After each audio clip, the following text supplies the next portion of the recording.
corner. Yeah. Should be on StreamYard There you screen. go. Yeah. All right, y'all. Thank y'all for joining us tonight, man. Y'all know every Sunday between 6 and 8, we do this thing where we welcome y'all to Northwest Austin Council. No, just West Side people talking West Side things, you know. There's a whole lot to talk about. We're in the midst of a very, very heated political season. And y'all know y'all got to go out and vote on Tuesday, right? Check your polling places. They have changed. The precincts have gotten shorter. We were missing a whole lot of election judges in the last race. So they determined that because of early votership, mail-in ballots, and all of these other devices in which you can vote, they were going to shorten the precincts. So they've done that, which means a lot of precincts have changed. Tuesday, if you want to be a part of this process in which we decide who make decisions, you got to make your decision and get out there and do your thing. Polls open from 6 to 7. So there is no excuse why you can't go and make a critical decision for the lives of the people that need decisions made for them. That being said, there's a lot going on, not only politically, but just on the community level. Saw the news, man. It was crazy. First of all, there was 2 dead bodies found in the Austin community recently. One was decapitated. One was found in half. Only the lower part of the half was found, and that was by the garbage workers. They both were male, though. And then there were 2 attempted abductions of young men over on Pine, 300 North Pine, in that general area. I don't know if people out here watching Jeffrey Dahmer on Netflix or if we dealing with something that we ain't seen before, but the news ain't really talking about that. I seen it on the sites, the Facebooks, the Instagrams. The people in the community are sharing the information. So I'm sharing the information to those that's listening. Let's be a little bit more mindful about the situations we put in our children and our men in. I know men sometimes are viewed as being lowest on the totem pole, but we matter too. We matter too, and we need protection too. So whatever those families are, and then on top of that, I've actually seen a couple young men that have been missing. One of such was out south, and they found that young boy. But there's another one, a friend of mine that I actually went to school with, whose son is missing. When I find the information and the name of that young man, I'll throw it in the chat or something like that. But let's keep an eye out. I don't know what's going on, but it is not looking good. Our community is in dire straits in a lot of ways. So let's be mindful of a whole lot of things that we need to do to get it right. But that being said, man, listen, I always like to open this thing up and I shoot it to Steve. I say, what's going on, Steve? What's going on is exactly what you just said, DeAndre. And the topic of the day is we must come together, especially now. It's very critical and crucial.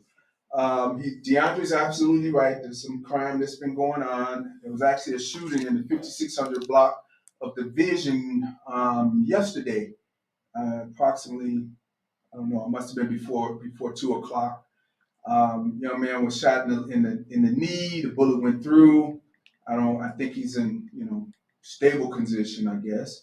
But that came through the police department. So there are some things going on that many of us probably don't know about, and people are not speaking of or haven't heard. But that's probably the closest that I know of since yesterday. You have anything else other than that, DeAndre, that you know of? No. Because what you were speaking of didn't even make the news, did it?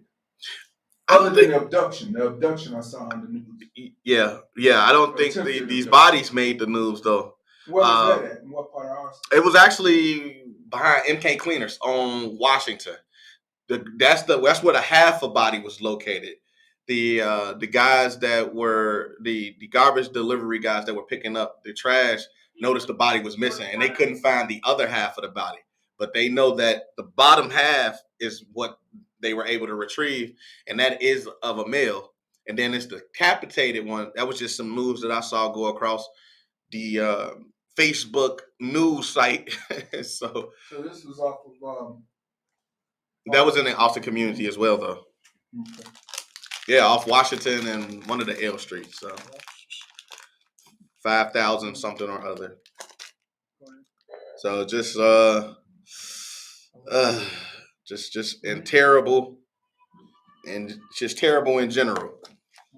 Um, so as it relates to some of these other topics, man, I opened up with the political part because that's very, very important because again, as I mentioned Tuesday, we got to make a decision for the decision makers, the people that represent us. And if y'all didn't know, I'm actually one of those people that's trying to get into an elected position so I can represent the community as well. Now, my particular race doesn't take place until February 28th, 2023, but I am in the midst of the petition gathering period. Currently have over about 300 signatures, need 193 to become a candidate. That's 193 good signatures. So the way that I like to work is going door to door. I like people to see who I am, put a face to the name, put a face to the voice. And I've been able to do that 300 plus times already. So I feel grateful for the opportunity to even be in a position to do something like this, especially as a young burgeoning leader. I know y'all see all this great. My boy kept calling me Frederick Douglass yesterday, man. I'm 35, man, but I'm stressed because I'm working in the community, and it's not easy. And it's not easy. Anybody on the phone? But I say that to say, man, listen, when y'all see young brothers out here doing what they supposed to do, y'all got to give them a hand. You know what I mean? Or give them some money too. You know what I mean? When I say them, I'm talking about me. You know what I mean? Because we got to get there. And that position that I'm actually running for is civilian accountability of the Chicago police.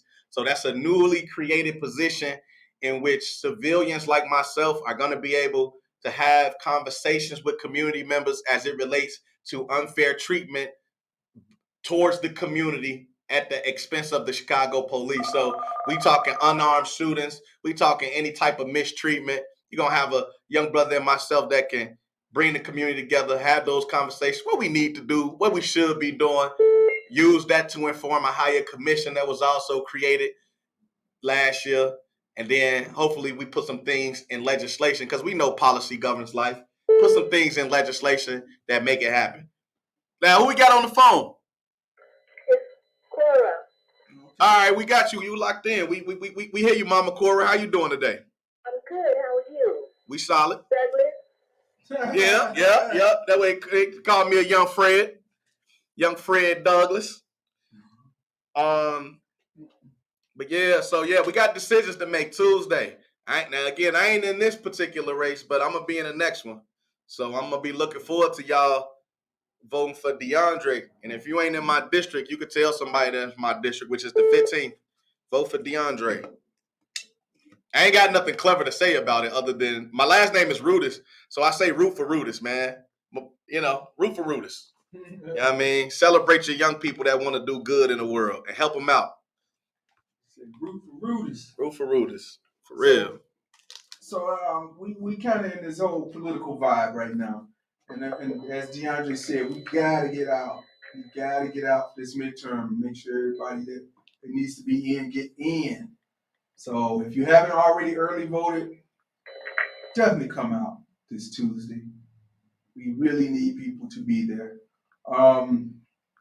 As DeAndre said, he's running for the community council seat. We definitely need people to get his petition signed so he can make it. But you got to remember, only from the 15th district side. So anybody that's south of Division, make sure we can, contact you to get his petition signed. This week, I'm gonna repeat this again. We're gonna have a community conversation at Northwest Austin Council. That will be at 7 o'clock at night. That's the 10th. That will be November 10th at 7 o'clock, 7 to 8. We will have a community conversation, and the conversation will be to talk to individuals that are running for instance, we're gonna just say the automatic seat. We'll have one particular person in and talk to the blocks that are in the 29th district that would like to come over to Northwest Austin Council and hear what the potential or potentially new alderman has to say and could be. So anybody interested, come over this Thursday. That's November 10th, between 7 and 8 o'clock, and have an opportunity to talk with I don't want to say potential, but yeah, possibly the new alderman for the 29th ward. There we go. There we go. That's how we're gonna put it. Sounds Put it good. like that. So what you got? What else you got going, DeAndre? I don't know if Congressman Davis coming in today, but he may be. He's been out and about. He's been doing town halls. I know he's been with the Vice President of the United States, Kamala Harris. Yeah, So he's been with her today in Chicago, I guess, and that's awesome. he's been moving around quite a bit here, there, everywhere. So hopefully he'll be stopping through tonight. Okay. To join us. Man, I ain't got nothing. You know what? Actually, so here, one of the things that I got going on is I'm in my final class for my doctorate. So I just started 2 weeks ago. Tomorrow heads into the third week, meaning I have 4 weeks left to finish up with my doctoral program. Now, I won't be completely finished. I will be what they call ABD, because at this point, I will have exhausted all of my classes and I'd only be working on my dissertation. And I've already started that process. I'm on my way to what they call IRB, the Institutional Review Board, in which individuals have to gauge your study to make sure that it won't have any harmful effects toward the community that you're looking to do the research on. And this particular community, which is our community, which is the West Side, Austin, Garfields, Lawndales, Humboldt, absolutely needs my project, my dissertation. It's what we call psychological capital, which is all of our psychological resources to experience hope, self-efficacy, resiliency, and optimism. Essentially, I'm trying to teach people how to create a hero out of themselves. Put your cape on for yourself. Because if the congressman was here, he'll tell you, like I'm going to tell you, ain't nobody saving you but you.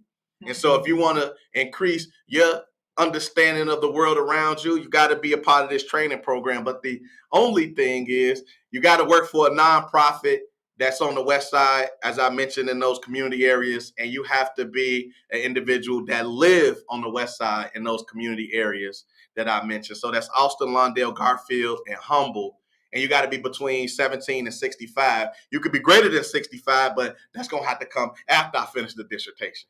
Because once we start this, it ain't going to stop. This right here will be fueling my life's work in terms of trying to get us in a position where we can have higher psychological capital and we can go after what we're looking for in life. Because to me, and this speaks to the work that I'm doing right now for my last class, which is called systems theory, we are stuck in a mindset that is not allowing us to grow past our conditions.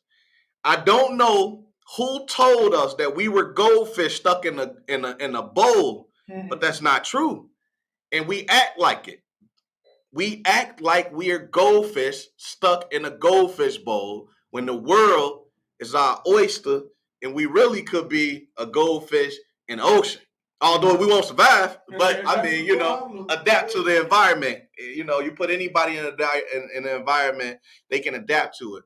And so that's why I want to start at really is about this whole idea of mental models. So goldfish to great white shark. Facts. We could be sharks. We need to be sharks. That's the problem. We walking around here like some guppies. We need to be sharks, period.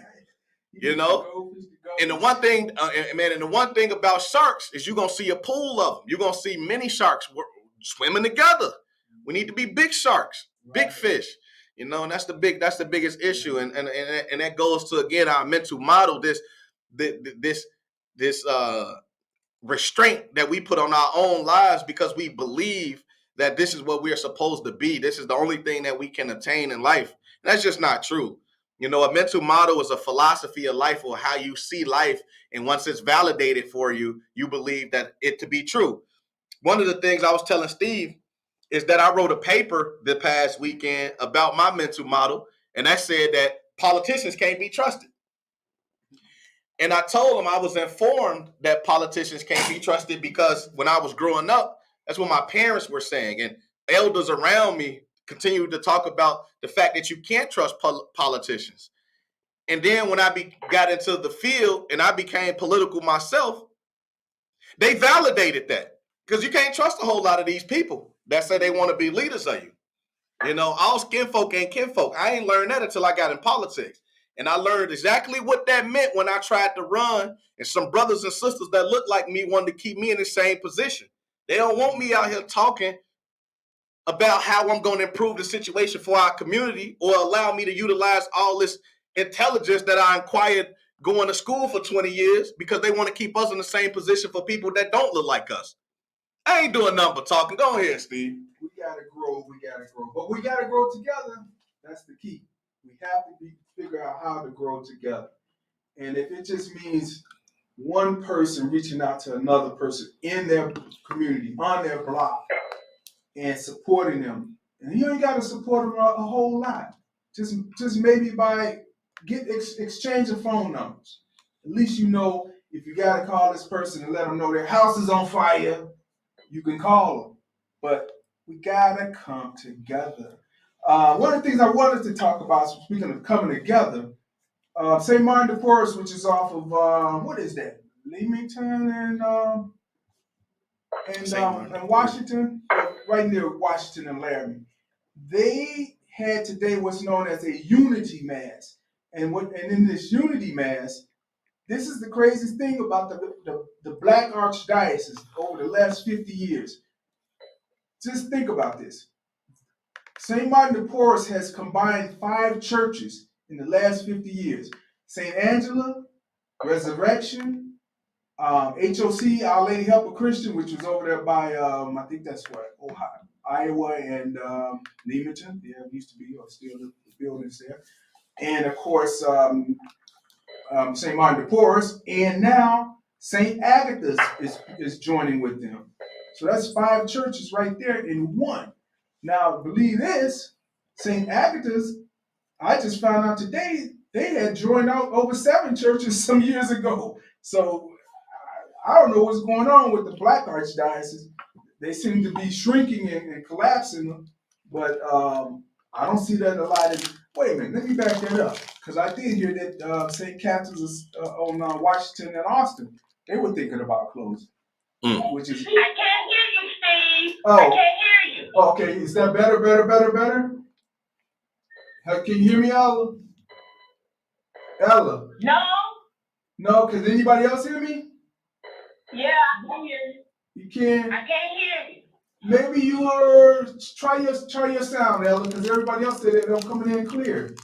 But I'll repeat. I got some. Now you coming in. I am. Well, what I was saying earlier was that you probably know this, but St. Martin de Porres is joining with St. Agatha's, and I was just saying that will be 5 churches that have come together because they've either closed or were demolished over the last 40, 50 years.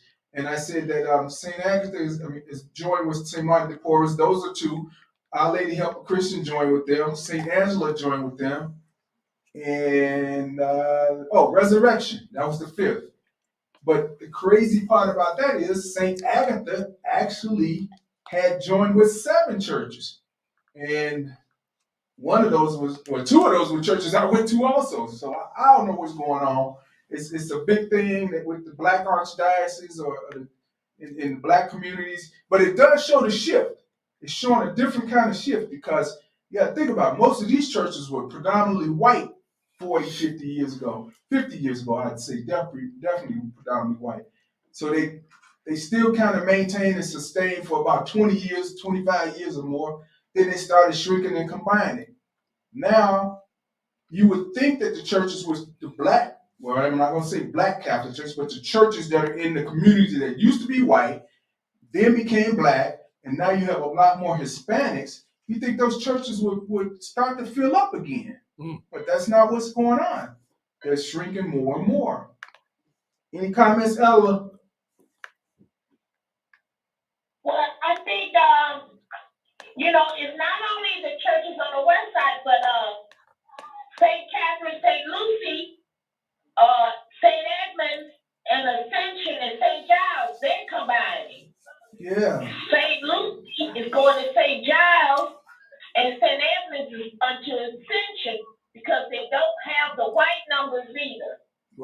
Yeah. Black church is shrinking really fast. Yeah, yeah. Do not want to become Catholic. Our kids do not want to follow the footsteps of their parents or grandparents. Yeah, well, kids ain't going to churches, period. I mean, listen, Right. this is a different era. We don't believe in church the same way that some of the elders did. Now, I'm not, now please don't take this as disrespectful, because I'm not trying to disrespect organized religion, but I do believe that is one of the issues that we face here in America, is the fact that a lot of our people have consistently been controlled through organized religion. Young people, which is always the voice of the revolution, have decided that if I am not going to end up in a position like my parents and grandparents before me did, I'm going to move in a different way than they did in their day. And one of the ways that revolution is showing up is in the fact that we're not going to sit in nobody's pew to listen to them tell us what about this Bible that we don't believe was written by a person's true hand, because we know that thing has been changed so many times. And to me, I always say that religion has caused the most wars throughout the history of man, and I think that's fact. And so we gotta be honest with ourselves. Like, it's just not happening like that no more. Let's think about this. Wouldn't the younger people go to like Islam or go to Judaism or go to I don't know, whatever? I mean, well, those are ways of life, though. I mean, so that's why I said I prefaced it by saying I'm not trying to be disrespectful to organized religion. A way of life is totally different, though. So some of those things, especially like becoming a Muslim, is more or less a way of life than it is an organized religion. Yeah, God is at the center of it, but more people would be willing to accept a different way of life than they would be subscribing to this idea that an unknown person roamed the earth and was able to create miracles. And we wrote it in this book that has since been tampered with time and time again. And then you hear the stories, the conspiracy theories, that the information has been hidden from you in certain places such as the Vatican. You know what I mean? So it'd be difficult to really discern what's truth and what's fiction, because you just don't know what is what, especially when people they've created this world in the image of the way that they wanted it to be. Man did that. But you said, the same thing applies to our educational system. Because now we're finding out that in our history books and everything in there is false too, and it's not. Facts. So it's all across board, not only religion. And I think that we're making excuses for our young people who just don't want to go to church. The reason for it, you don't know. Well, I would like to, can I step in? Is that possible? Yes, sir. I'm kind of young, but kind of old. Yeah. And I was religious for a while. But, us young people, life moved too fast. We got a lot of information that we didn't have 20 years ago, which is the internet. You can Google a lot of things about the Bible. So, and plus, strong men don't go to church really. You're not gonna really find a strong, especially a black man, strong black man. Hold it down. You're not gonna find a strong black man sitting down, listen. Hold on, forget all that. Working 40 hours a week, then going to church, sitting down, listening to a guy up there telling you Jesus loves you, Jesus is this and like no strong one that man ain't got no time to be listening to no another man telling me about the Bible. You know what I'm saying? It's a waste of time. It's time to go get money out here. That's the thing with us young people. We chasing money. We chasing financial freedom. Those are important things we need. The church is not gonna fix nobody out here who got bills. Now, don't get me wrong. The Bible has great stories, great morality, You feel me? The Gregorian calendar was made by Saint Gregory, which is the calendar that we use today. The Bible helped Harriet Tubman get the strength to go get them people. Hey, it's a railroad over here. She believed in God. So religion has done some things, some good things in the past. But in 2022, with all of the knowledge and information we got, we can't be going to church listening to these fairy tales. It's time to start. The Bible for Black people should be financial literacy, being financially literate. That's going to help a Black kid in America way before some Bible written by a white man. But isn't that what the mega churches are doing? Creating the mega churches is doing it, but really the most exploitive one is the small Black churches in the Black neighborhoods. We don't live by them; they don't affect us. The mega churches don't affect us. That's the people in Texas and where they got the big mega churches. But we got the blood sucking preacher with the pimp lip out here telling people all of this and taking all Black people donations, and they don't bury. At least with the Muslims, when you die, no Muslims will get that money and they will bury you. They will pay for it, and you ain't got to pay it back. Inshallah, you don't have to pay it back. Not in the Christianity, no, not in the Baptist church, no, not in ours.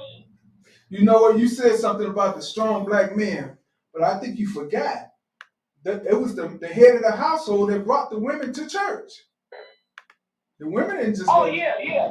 But I'm talking about. But again, those men were brainwashed too. They didn't know what they were studying. They just did what their grandfather and their grandmama told them to do. I'm talking about today. There's no men going to church. There's no men actually who working, who the head of the household going there. Maybe an old man, but ain't no man going to church. So he gonna send this woman to church. He's gonna send this woman to church while he the head of the household. Yeah, he can send her to church so they can gossip and eat cornbread and all that mess. So why do you want to contaminate this woman if she gonna bring it back? Because the church ain't nothing but a club for women.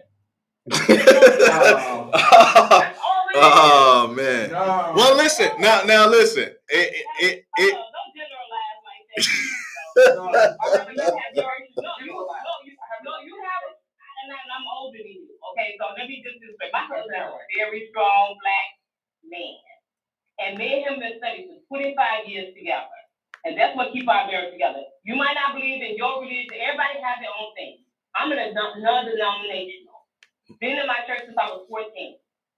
And my husband is the head of my household and always will be. Mm-hmm. And I know to follow him as he follows Christ. So you can have your opinion about religion, but I will generalize like we doing because my household is very safe. I was gonna say I don't like to generalize. My husband take care of business. He's middle aged.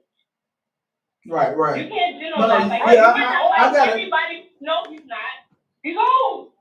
No, I gotta say this. I mean, you need to be respectful, but at the end of the day, everybody is different, and I don't believe in religion either. I believe in spirituality. There's a big difference between religion, traditions, and all this taboo stuff, and religion. There's a big difference between spirituality and religion. Well, let me say that to be said. Don't generalize so much. You have your opinion. Young people, they don't go to church. They don't believe in what we believe in. But my grandkids and my kids, they was raised in church. Well, let me each is on how they raise their kids. More was raised in church, we wouldn't have the issues in Chicago. Well, let me say this as far as men in church. Now that unity mass I went to today, it was about 50-50 in there. It was like 200 people in that mass, and I was the craziest thing was I was looking for people I knew. I only saw about 7 people, and I was thinking like, man, where all these men come from? It was at least 50 no more than 50, about 100 men in there. So now mind you, the average age was about 50-45, the average age, but no, that ain't quite true though. When you're saying it's just women in church. Certain I said churches. old man. Wait, I wait, said yeah, old man. he said older. Certain- Yeah, he did say older certain- men. okay. He's saying what he's saying is that there's not a lot of younger men in churches like that, and there's really Right. not. There's really not a lot of younger men. You got older men and kids, young kids, boys. And I would girls. say especially kids that are raised by grandmothers, that are raised by older women, because older women still come from the mindset that the church should be the center of the life, which there's nothing wrong with that. I personally believe in spirituality as well. I've moved away from organized religion, and I was heavily involved into church, and I still like to go to church. And in fact, if you invited me to your church, I would go and receive the word, right? Because personally, and this is me personally, I do think that pastors themselves are performance arts people. Their goal is to present you with a essentially motivating speech that can help guide your life, especially in times of crisis. And for me, I like to give based off the person that's performing in front of me, and that's because to me, the church has been whittled down to a little more than a theater. It's a show. People do a lot now when you go to church, and you like, and again, I'm more spiritual than I am religious, but that makes me question, like, why is things like this going on? And is it really just for the show of it? Is it to try to convince others? And I don't know what's right or wrong, but I just know that for me, I pray to God. I for my family would like for God to be the center of our family and for us to be able to pray together. And there's a lot of people that don't believe in an entity, but I do, you know what I mean? So that's how I choose to live my life. But again, I'm not against church. I will go. I will enjoy it, especially if the person in front of me gives an arousing enough speech and performance to have me enjoy it, as well as impart some knowledge and wisdom on me that I can take with me and live a better life. And I think, as Barbara was saying, we would be in a better position if we listened to individuals that stood in front of us with wisdom and knowledge that could actually give it to us in the way that we needed to receive it. And sometimes maybe that show is what we need to do in order to receive it. Because the one thing I know about my people is we love a good show. Oh, we love a good show. That's true. Because I was a little, I come from an old Catholic background, but I remember when the Catholic Church started to I remember when the Catholic Church started to bring in more Afrocentric ideas. Like they brought in drums and they brought in guitars back in the early 70s. And it was a big thing. But I was sitting in St. Martin de Porres today looking around going, what is it about about Black Catholics that I couldn't put my finger on it. I'm like, what is it about us that we have this look? I'm like, we Black, first of all, male, female. But you know what it was? I guarantee you, 60% of the people in there were married. 60% of the people in there were still couples. And the 7 people I ran into. And they don't work for now. Over 50% of people getting divorced. Yeah, but it was that's what I was looking at. When you said that, I was looking at that. Now, mind you, out of the 7, 2 of them, they weren't married, but that was the priest and one of the deacons. But even then, the other Deacon Will's married. So I'm like, that's what I noticed. And then they bring their kids. So It was the husband and wife, and the kids. My wife would have been there. I probably had to drag my kids there. Well, I probably wouldn't. They would come for special stuff. They'll come. Yeah. But and then again, I seen Ella. I don't know if you remember Chuck Levy's wife, Diane. Yeah, we went to high school together. Okay, yeah. Their daughter was there. She's an artist now. She's 30. And she's still deeply entrenched and involved, I guess, in church. But I put it like this: when I go to church, it's not just the following of the word; it's the community. it's the community that I really enjoy, because there's a legacy and there's a heritage behind that community. I mean, I had to tell Carl Brinson, you know Carl Brinson, right? I didn't know Carl Brinson is what's known as a knight of Peter Claiborne. And that's like, I don't know if y'all know what the Knights of Columbus is. It's like the black version of Knights of Columbus in the Catholic Church. But as I saw him with his garb on, I was like, man, I've known Carl all these years. I didn't know he was a Knight of Peter Claiborne. But what he didn't know was the Knights of Peter Claiborne started over 115 years ago. And they started in my home church in Mobile, Alabama. So he reached out. He's like, why you ain't joining? And I'm like, that ain't never been nothing I thought about doing. I always knew about it, but it's just he's trying to indoctrinate me. But it is a legacy. If you have legacy, family, community, and faith, it brings a lot more, man. And I do see what my man said, because he's talking about small churches. A lot of these small churches ain't been around 20 years. Yeah. 25 years. Yeah, that's what I'm finna say. I'll say, well, these storefronts ain't doing nothing for us. My church was a black church in 1901. Right. And it still is. Yeah.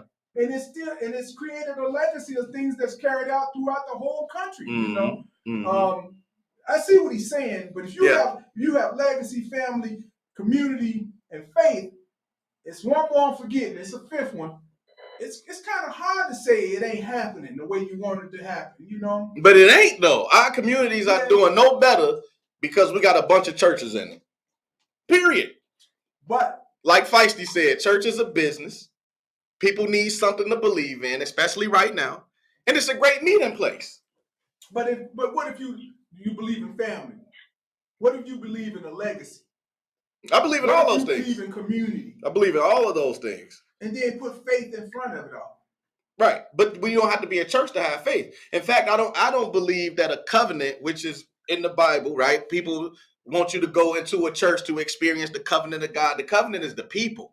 The church supposed to be outside. People that are in these churches, that are leaders of these churches, and there's a lot of great ones. Pastor Epstein, Pastor Mac, Pastor Jody, Pastor Isaiah, a bunch of pastors that I know that are doing some great things. Hell, today, there was a coat giveaway on North Avenue and Central. Pastor Mac was leading that. That's the covenant. That's the people. That's what churches are supposed to be doing. Be a place of gathering and resource for our community, and not inside four walls, outside, because our people have been contained for a long time and they want to be out. But you got to meet them where they at. That's why nobody goes into the church. Let me ask you this. Since those are all great pastors, won't they do what the Catholic Church doing? Won't they come together and combine and make one church so they have a bigger group? I'm going to go back to what Feisty said. It's a business and we don't understand business. The same thing you just said could be said for all of these multiple nonprofits that we have that would rather be in their own little silo, get their own $10,000, $100,000 here, versus come together, become a mega group and get $100 million, and then allow that, whatever their specialty is, to shine through while they build and become interconnected as a big system to improve this one community. The Austin community, with all these damn nonprofits, should not look the way it looked, especially if they came together. So if the churches came together, the nonprofits came together, and the people came together, then we might start to get somewhere. Who we start with? Well, that's the hardest thing in the world for Black people to get together. For one, we have all these roosters prancing around here who wants to have a hen house. Now, most of these storefront churches have grandmas, few younger women, and all they do is take the grandma's money and don't spread it out in the community or nowhere else. You know, we have too many people who want to be the head of their own little enclave. They don't want to spread it out. Because I think I counted 35 storefront churches from Austin and Division to Central and Division. They didn't shovel snow. They didn't come outside of that door. They didn't do nothing. But have funerals and have the little grandmas in church. But it all now, there's one thing I do like about the Catholic Church. They spread very well. They have all these homeless shelters. They have all of these food giveaways. They have all of these coat drives. They have all kind of stuff going on in there. We could do the same in our little churches, but we don't want to do it. It's too much work. You know, I would like to build off what she said, and I think what she just said is, I couldn't have said it any better. You know, Catholic churches, they do put money into their community, and they fix their homeless, and they got their doors open. You know, the local black churches, they don't do those things. They don't practice. They take that money, and they, matter of fact, it's the on Chicago. Okay, Chicago Avenue in the club. Now you go down. I got robbed on the club. Go down the club. If you going east down Chicago Avenue, take the left on the cliff. It's a church right there. That church had paint peeling off the wall because I had to do community service, so I had to clean that church. And the man was driving a Mercedes Benz, had the Chicago Bears, like had bracelets, had gold on, you know. So you know, and another thing, more younger people are becoming Muslim, especially young men.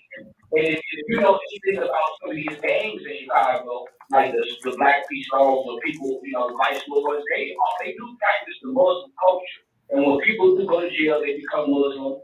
So the black man is attracted to the Muslim lifestyle because it's more in line with logic and, you know, having a daily routine, you know what I'm saying? And also, you know, the Muslim community, they teach you certain things and certain virtues, you know. A lot of these black men out here don't even eat pork because of, you know, Islam. So I think, you know, we need to start becoming Islamic.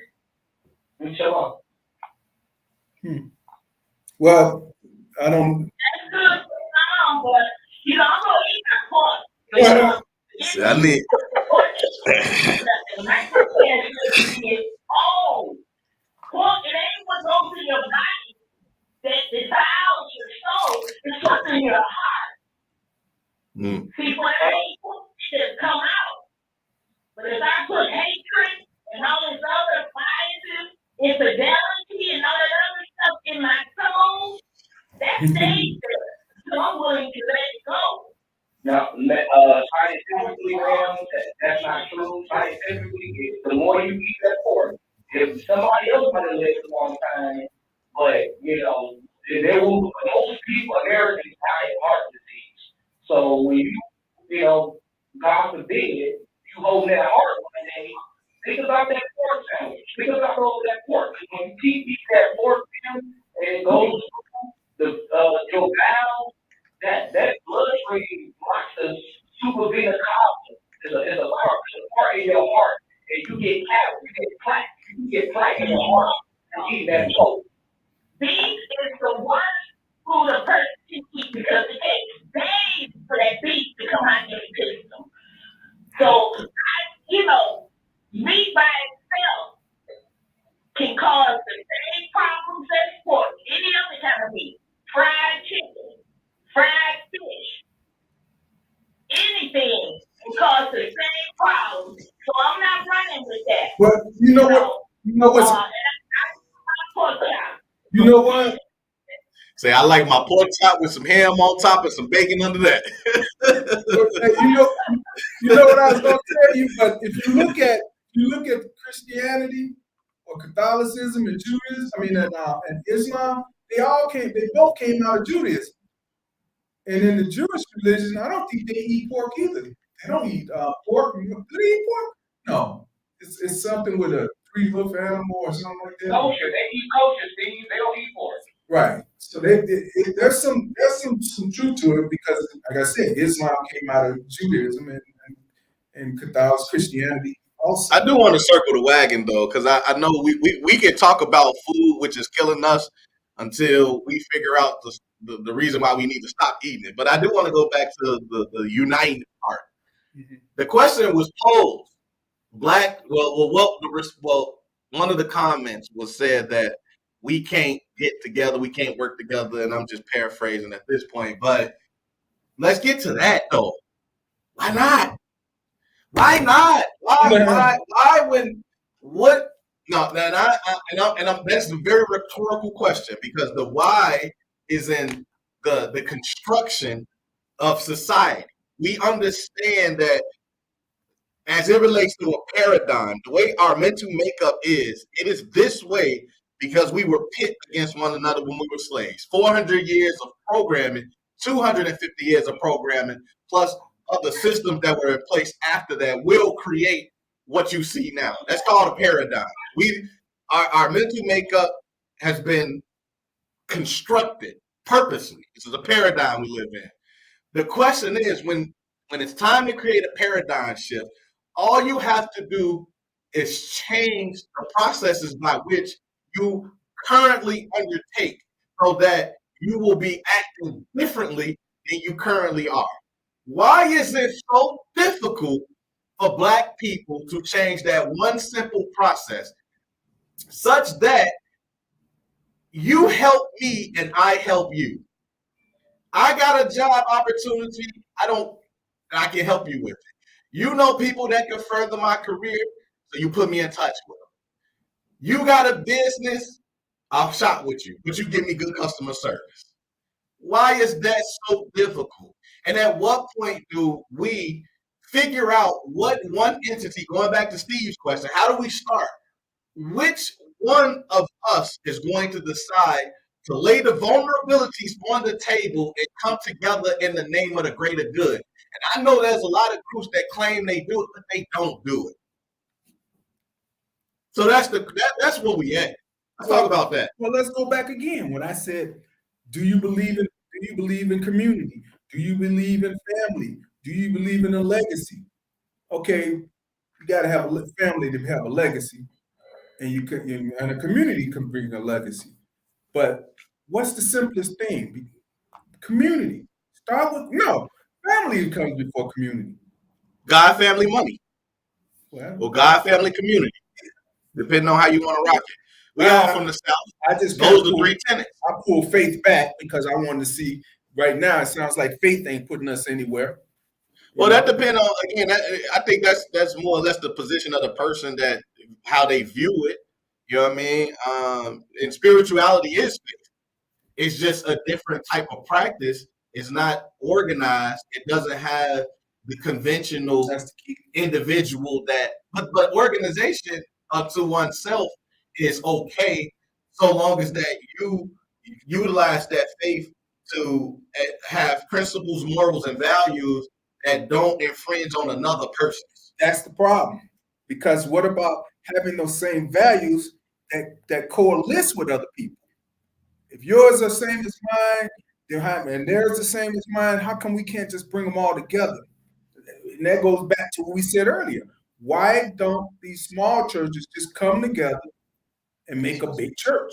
Since but it goes back to what you said. They don't know business. Black people don't know business like that.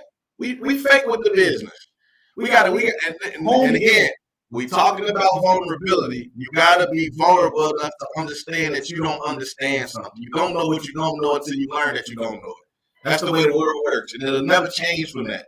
But us as Black folks believe we know everything in some instances, and we can't even get it. And when faced with opportunity, we don't understand that opportunity is right there. Great example. I have an event tomorrow going on. I reached out to a lot of different individuals to get them to show up to this event to where people like myself, IO psychologists, will give away pro bono services to help develop their organization. For me, that's an opportunity. Oh, free work to help me build? I ain't gotta pay for it? All right, let me figure out what I need to do. Now, I got some responses. People are gonna make it as they are able to. But the question is, if you are available, why would you miss this opportunity? And then, if you do miss this opportunity, do you follow up and say, well, will this opportunity be available again? How many times we just miss the opportunities in front of us? Yeah, that's true. We miss a lot of opportunities. But again, one thing you said, Steve, is do we believe in community? Right. We don't. black people don't believe in community.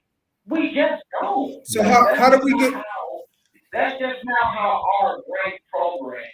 Now we can say on the show that maybe some people, even very few on the show, you feel me? I think really, if we can point the people out, I would say y'all do definitely because y'all put yourselves out there and y'all are front runners, you feel me? So and y'all put y'all pain, y'all put your heart into it. You got some on camera. So I know y'all do care about the community. But as a whole, people don't. That's the thing that's the difference. Jewish people, when a Jewish refugee come over to Israel over here, they have to accept him in their home. And they welcomely accept them in their home and build them up until they get their own home and set them up with a woman. The same thing in the Islamic religion. You feel me? So I'm not going back to religion, but I'm going back to the community. Right. It seems like our ethnicity, and it don't matter if you're a Black American or American, Africa is the biggest continent. We can fit the whole world in Africa. And all those countries are usually they don't get along. Some people take the money from Russia, some people take the money from China, some people don't like to pay outside that money. That whole continent don't get along with each other. From North to Sub-Saharan Africa, they don't even get along. I just think you feel me? We are dealing with intelligence at this point. We need to just start really getting black intelligence up. You know what I'm saying? We just come in, we grow up in real poor conditions, and it just makes it worse. And somebody said education. Like we just have to be educated better. If you get rid of some of the like music too, like I like rap music, but it's detrimental. You feel me? Like if you get that image again. Then look at our superstars. They have names, or they gang members, chains on from selling drugs. Like that's what we look up to.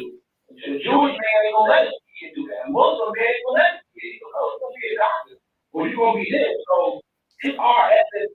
It's black people. It's something that's wrong with us.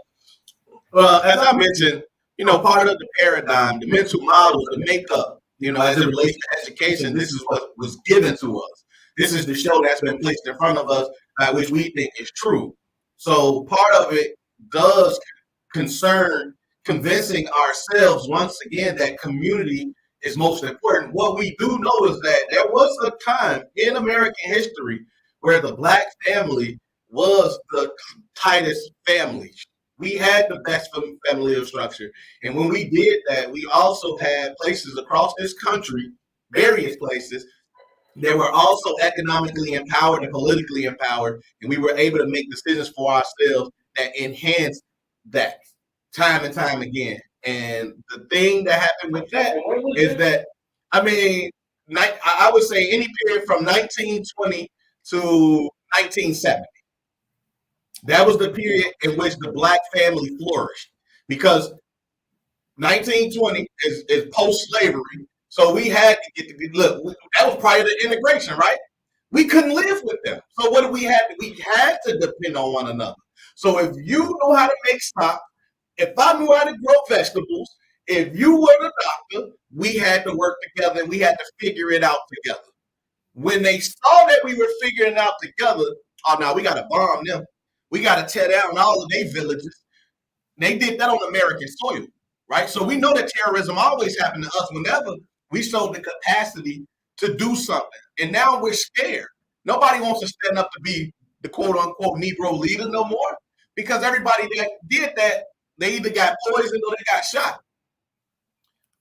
So it goes back to the question, we talk about education, we got to talk about how do we rebuild a community to where we once had it and teach people that that's okay. The last point I want to make is that I believe wholeheartedly in community because I was adopted. I was adopted by a family, the Jones family, the matriarch, which saw my mom struggling with my twin brother and I, and said, I want to help. This was not a traditional adoption in which papers were involved. It was just a community saying, I see that these kids need my help.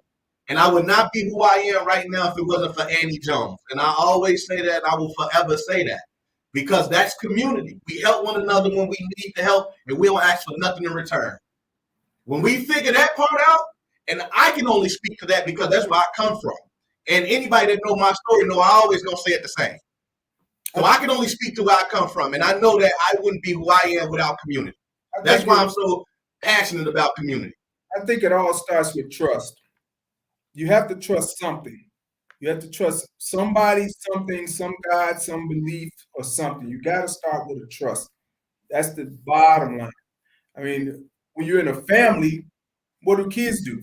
They trust that their parents are going to put clothes on their backs, they're going to have a place for them to live, and have something for them to eat. They trust that. How do we build that trust outside of that family unit, that inner circle? Because we did it years ago, like DeAndre said. But one thing I was going to tell you, I think the reason why we were so strong in the beginning years after slavery, soon after slavery, is because we were the ones that knew how to do those farms. We knew how to grow those crops. That's true too. So if you control the food, somebody got to give in a little bit to you and start giving you what you want. Or what are they going to do? Tell all the black people move out the way because they don't want you on farms growing? I mean, it actually happened that way because they started developing machines to do it, so they didn't have to have so many. But all in all, the evolution of technology and inventions, it kind of put us in the situation we're in now. Look at all the people that are coming into the country now. Why do we need so many more immigrants? To do what?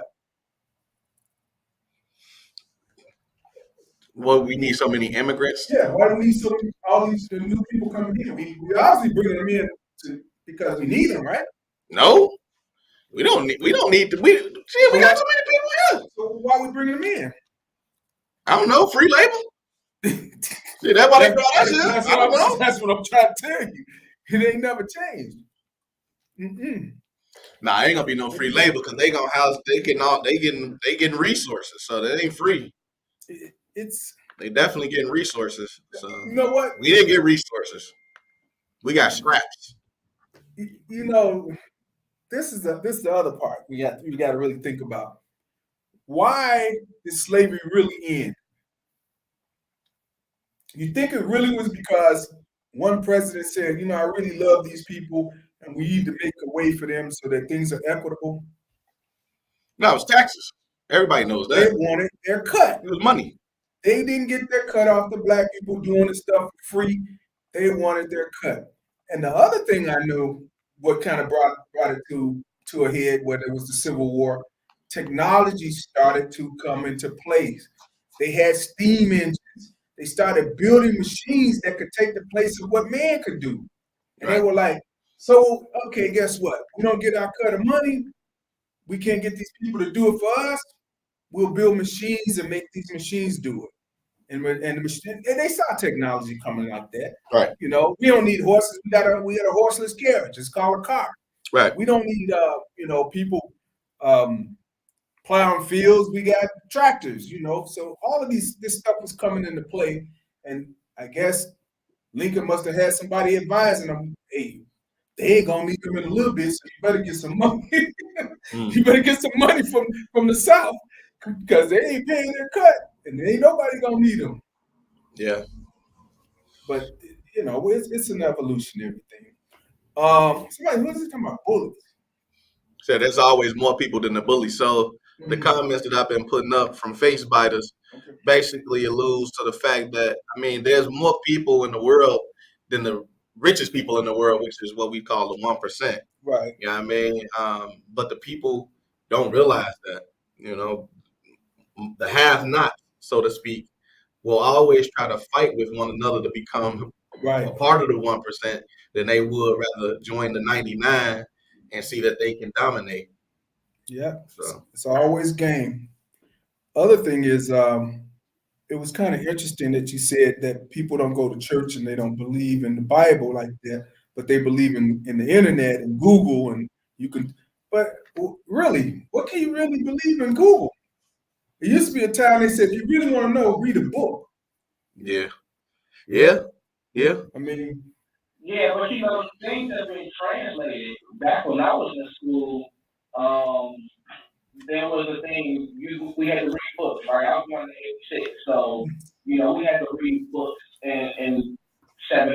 grade, freshman high school, but as the internet started to get better, there was this thing that came out called Clip Notes. And you can go to the Clip Notes website, and it would have basically the whole book. summary of Facts. the book.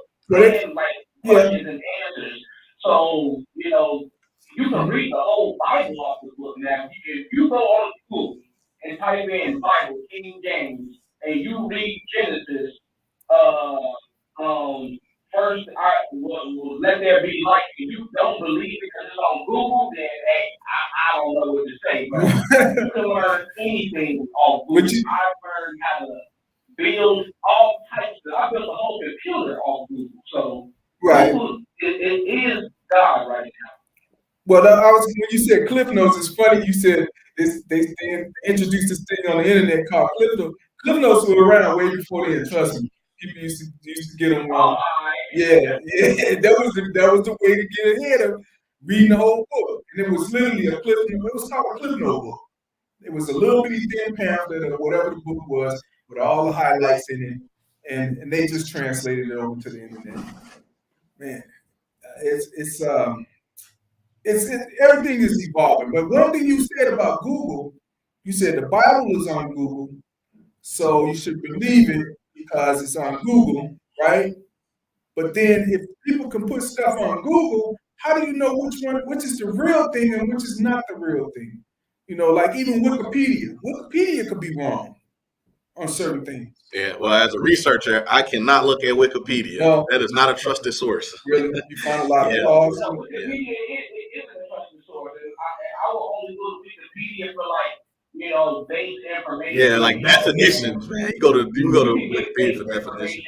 But you also gotta know when you're dealing with people or news or things of that nature, you kind of gotta dig a little bit deeper. You know what I'm saying? But when you want to do some technical things, you can get those done with Google. But if you're doing research on a person, right, you definitely gotta check about 3, 4, 5, 6 sources before you for sure. put something. So then it leads to say it's the same thing. They always said if you don't listen to a person telling you something, read a book and you'll know. You still have to use what's being said, what's being read. You got to come somewhere in the middle to disseminate what's really making factual sense. In other words, don't go for the okie doke. Mm-hmm. The question was posed: how many other people in here other than me read the Bible, Genesis to Revelations? Honestly, I can't say I have. I'm a scrolling. I have not. Oh, okay, we got a couple. Okay. Oh, that's what's up. That's beautiful. What's up, Tiny? Did you just slide in? Yep, Tiny. You slid right in, huh? Right when the question pertained to you. Okay, so I heard two ideas. Mm-hmm. That's what's up. Well, now see, so for me, I read Genesis and Revelations, and then some of the middle stuff. So I would never plan to be a Bible scholar at all. One of the things that I think about, like the Bible, man, I'm like, well, you got two things going on here. Either you got the greatest story ever written, or you got the greatest self-help book ever written. You know what I mean? So it's like take your pick. Probably both combined. Yeah, possibly both combined. Yeah, but let me say something. If you read it, Jesus never called himself the Son of God. Only being called him that. He called himself the Son of Man. Mm-hmm. And the what do they call that? The Father, Son, and Holy Ghost? The Trinity. Mm-hmm. The Trinity. Mm-hmm. That ain't in the Bible. Mm-hmm. It's nowhere in the Bible. Mm-hmm. So a lot of this stuff they just made up. Mm-hmm. And gave it up, and we go for it. Mm. It's got some real good stuff in it. Yeah. But it's like Paul, he was a persecutor of Jews, and then he created a Christianity that everybody follows today. Mm. Talk to us. Yeah. Talk to us.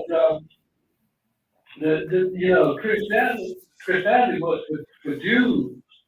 Paul said you don't have to be circumcised, You don't have to follow the law. You know, I mean, that's what makes you a Jew, a Christian. But he said you don't have to do none of that stuff. Mm. Wait a minute, but you said Christianity was for Jews. Yeah, for Jews. He died because he was claiming that he said he was the king of the Jews. He didn't die because he had came to save man. He died because he said he was the king of the Jews.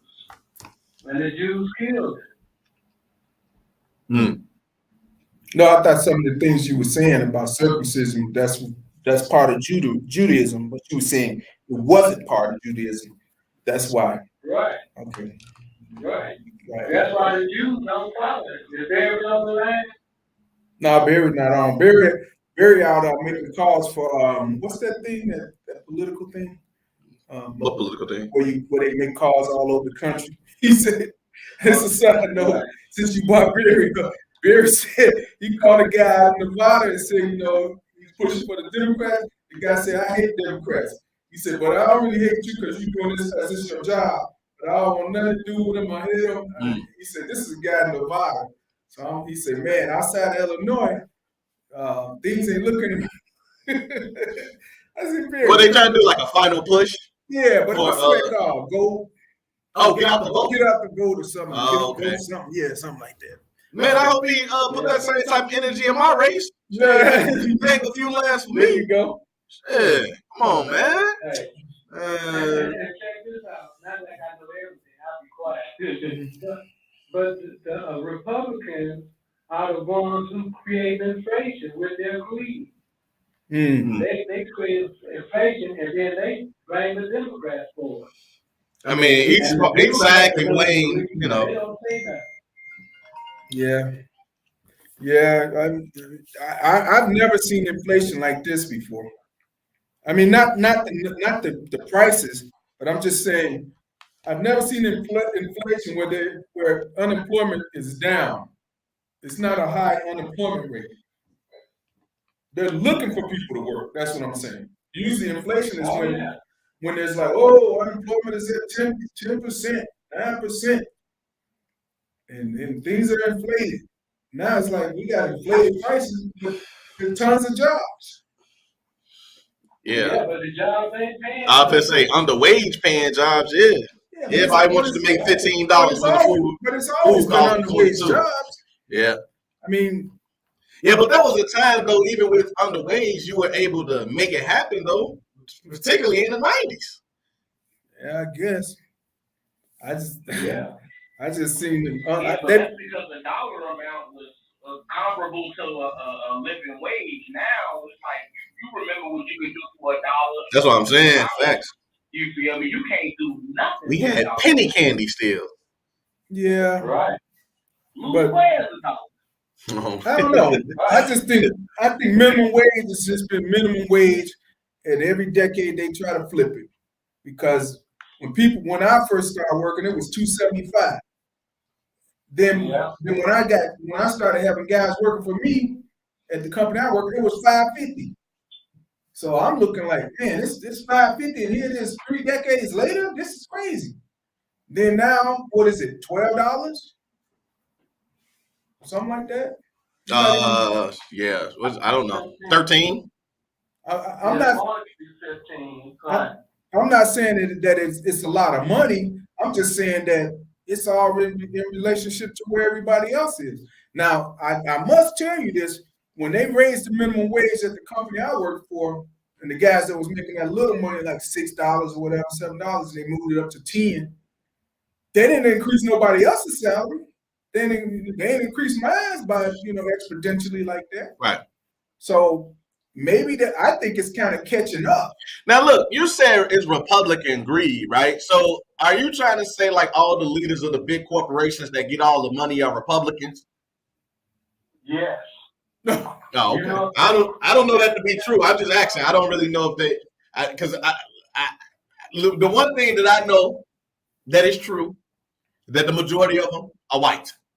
I don't know what party they belong to, but I know that most of them are white and most of them are white men.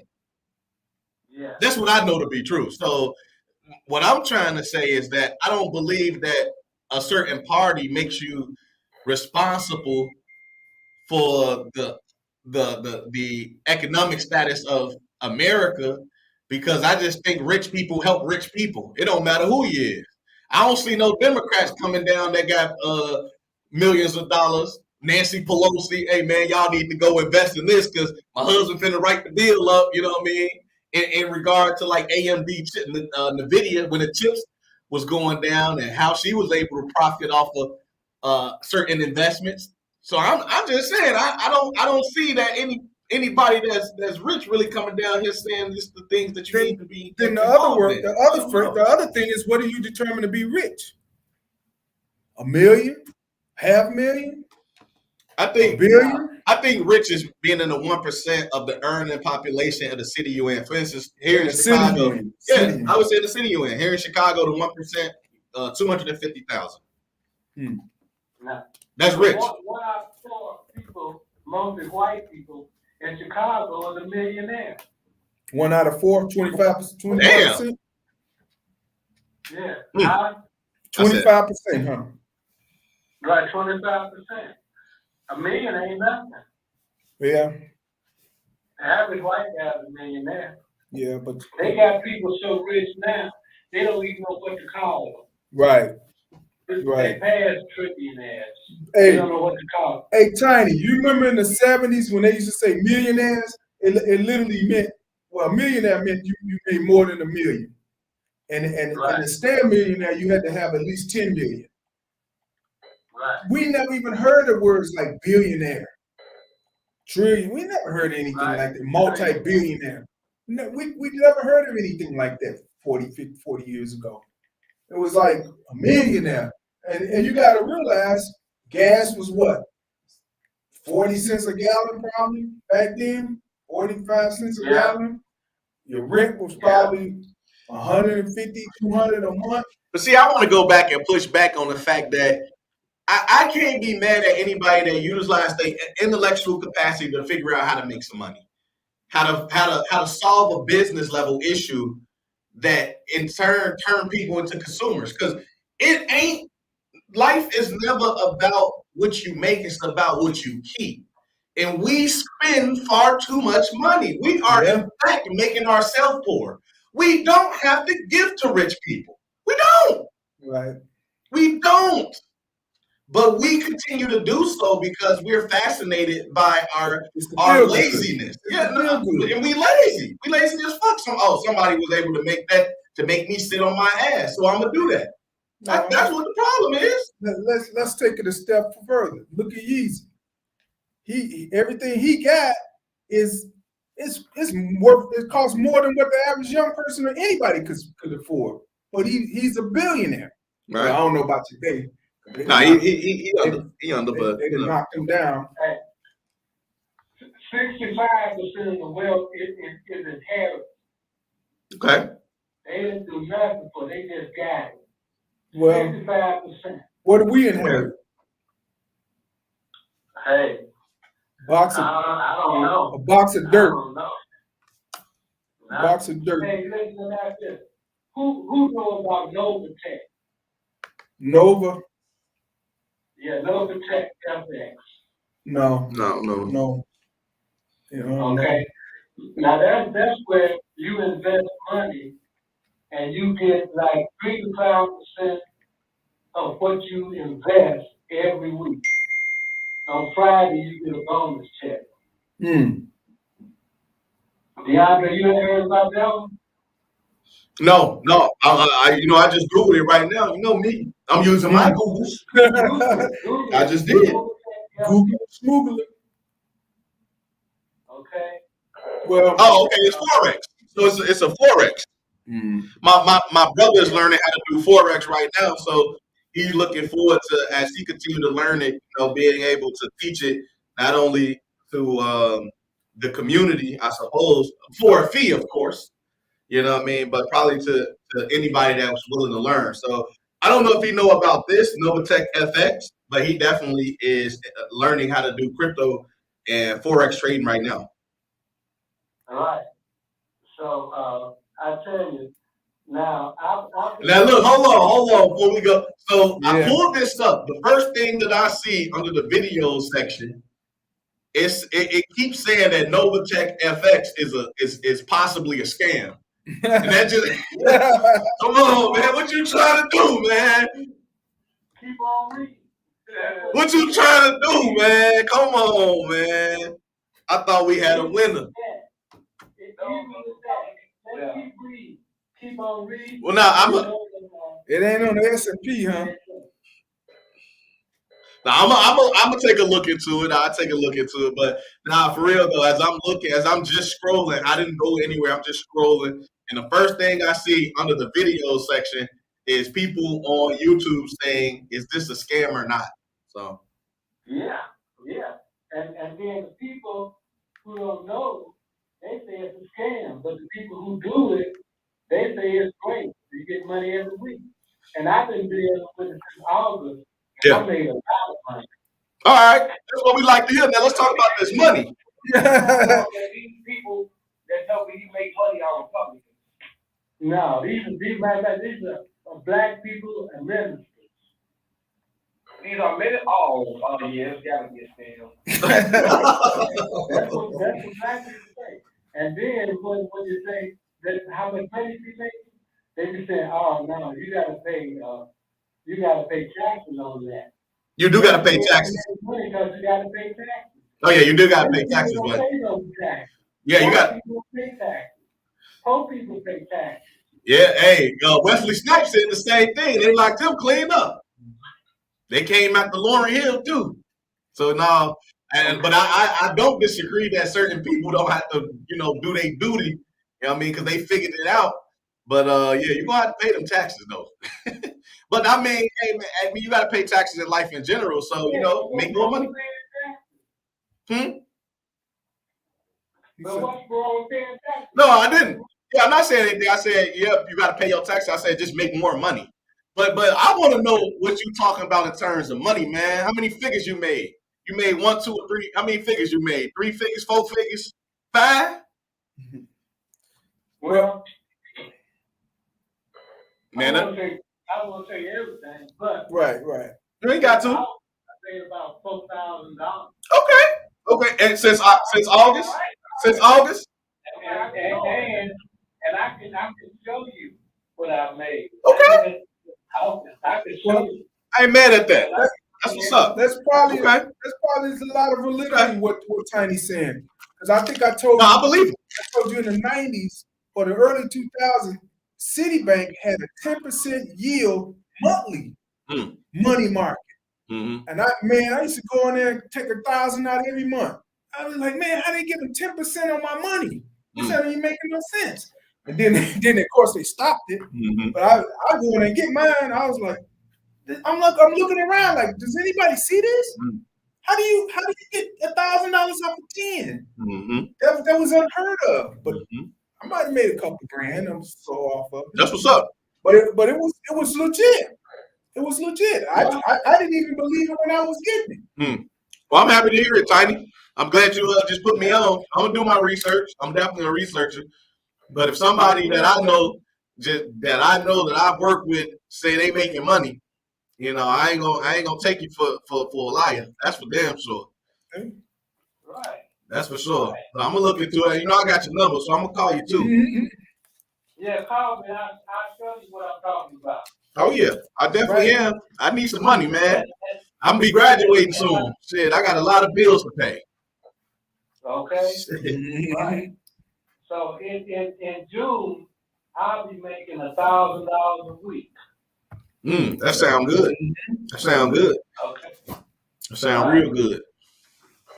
Right. You got to turn people on to those prosperity. Yeah, that's one of the things my brother is really dedicated to, trying to figure out how to financially educate us.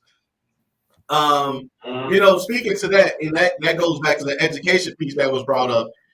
If we had more money amongst ourselves, would we be more inclined to come together? If there was no such thing as poverty, so to speak, if everybody could figure out a system in order to put some money in their pocket, could we then come together? That's to go back to trust, what Steve said at the beginning. Mm-hmm. Trust. That would be the biggest piece of that. We don't trust one another. Mm-hmm. Yeah. I mean, And even we scared of money. I say this. I say yes. I say yes to your answer. We would be able to come together. Because when you got money, and you know the next person got money, you know they ain't worried about getting over on you. And so that part of trust would even come to mind because it's like, you know, you got your money, I got my money. I think when you have money, you're around people with money, you feel like you can't be used because you got a commodity, you got a way you make your money, I got a way I make my money. We can come together and join forces. But when you don't have no money, you don't trust people. You know what I'm saying? You're gonna have a scarcity mindset, don't trust this person. Oh, don't trust that person because you're around people with no money. That's not true. Look at Trump. Trump got a lot of money. And that means people who can. You can belong to the rich. So you can't say rich people don't scam rich people or people, period. Oh no, that Ponzi scheme was real. That Ponzi, Bernie Madoff made off. So, yeah. Enron. Oh yeah, Enron. I mean, shit. Wells Fargo. Let the man what did he stand? A whole bunch of people. Be specific so I can be educated. Trump said he had. I want to tell me what he did. that he's a financial literacy at his university, and he took all the way to have the money he got. And he got more than his tax. And he just have people out of contract and everything else. He's gonna be the street guy. But he's scamming people by the head to be taking their money. And then he's trying to sue them. They can't afford to sue them, so they can take their money. So this is gonna scam all along. He's rich, but he's going to be richer. Rich people still steal from other people. They steal from each other. I agree with her. And it ain't about stuff that people ain't got money. Have money. I just ain't gonna trust everybody. If I'm gonna because you're around people with no money. No, but I'm giving a venture, but other people, we will all be friends before we do that venture. Because I'm not to trust somebody that don't have nothing and say they gonna be in a big pool or something, and then they come up here and take the money. No. You say that concept of taking people money by having. No. It ain't just poor people that don't trust each other. Yeah, I agree. I think it's a mindset too, back to what you said, and I think it's also comparison. So back to your question, I know will black people need to be able to establish more than we all have money. I feel like that. I think it's a mindset that we must have that we all can, and we all are in this together, opposed to always looking at each other. When you level up, you look at that level, and you compare yourself to that level instead of looking at the person next to you and know this. Really. So when we change our mindset, then we can change that. But it's not about the money out per se or the you're gonna have to bring back on the change. Your mindset is still like that. You still I'm not we don't have more. Or if I'm here, hey guys, it's not enough for me. So if we change our mindset, then we should be more successful. It's mindset. Yeah, I agree. Tiny, you want to come back in? I was muted, so I couldn't. Yeah, I know. I was trying to make make sure that we kind of control the conversations a little bit to let everybody get a chance. But I wanted you to jump back in and say what you had to say, though. Yeah. Well, like somebody said about Bernie Madoff, how he was taking people's money. Mm-hmm. Donald Trump refused to have people see his tax return. Mm-hmm. Why? That's his business. That ain't his business. Because he's for everybody. We supposed to know. If he has something to invest in, we supposed to know what he got stuff. That's where everybody's right? He wants you to believe he got stuff, but he won't prove it. He won't back it up. I agree with you, Tiny. Come in and tell. Yeah. Ever get those tax returns. He is going to jail.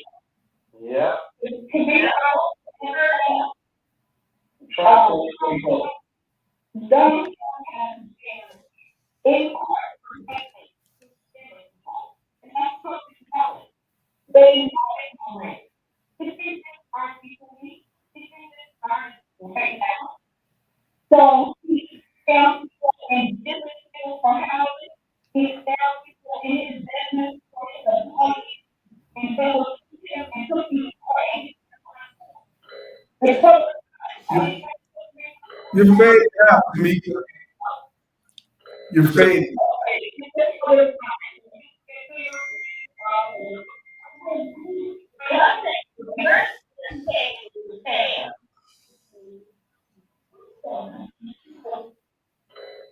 Well, I think they said he was taking a lot of donations and scamming people with donations too.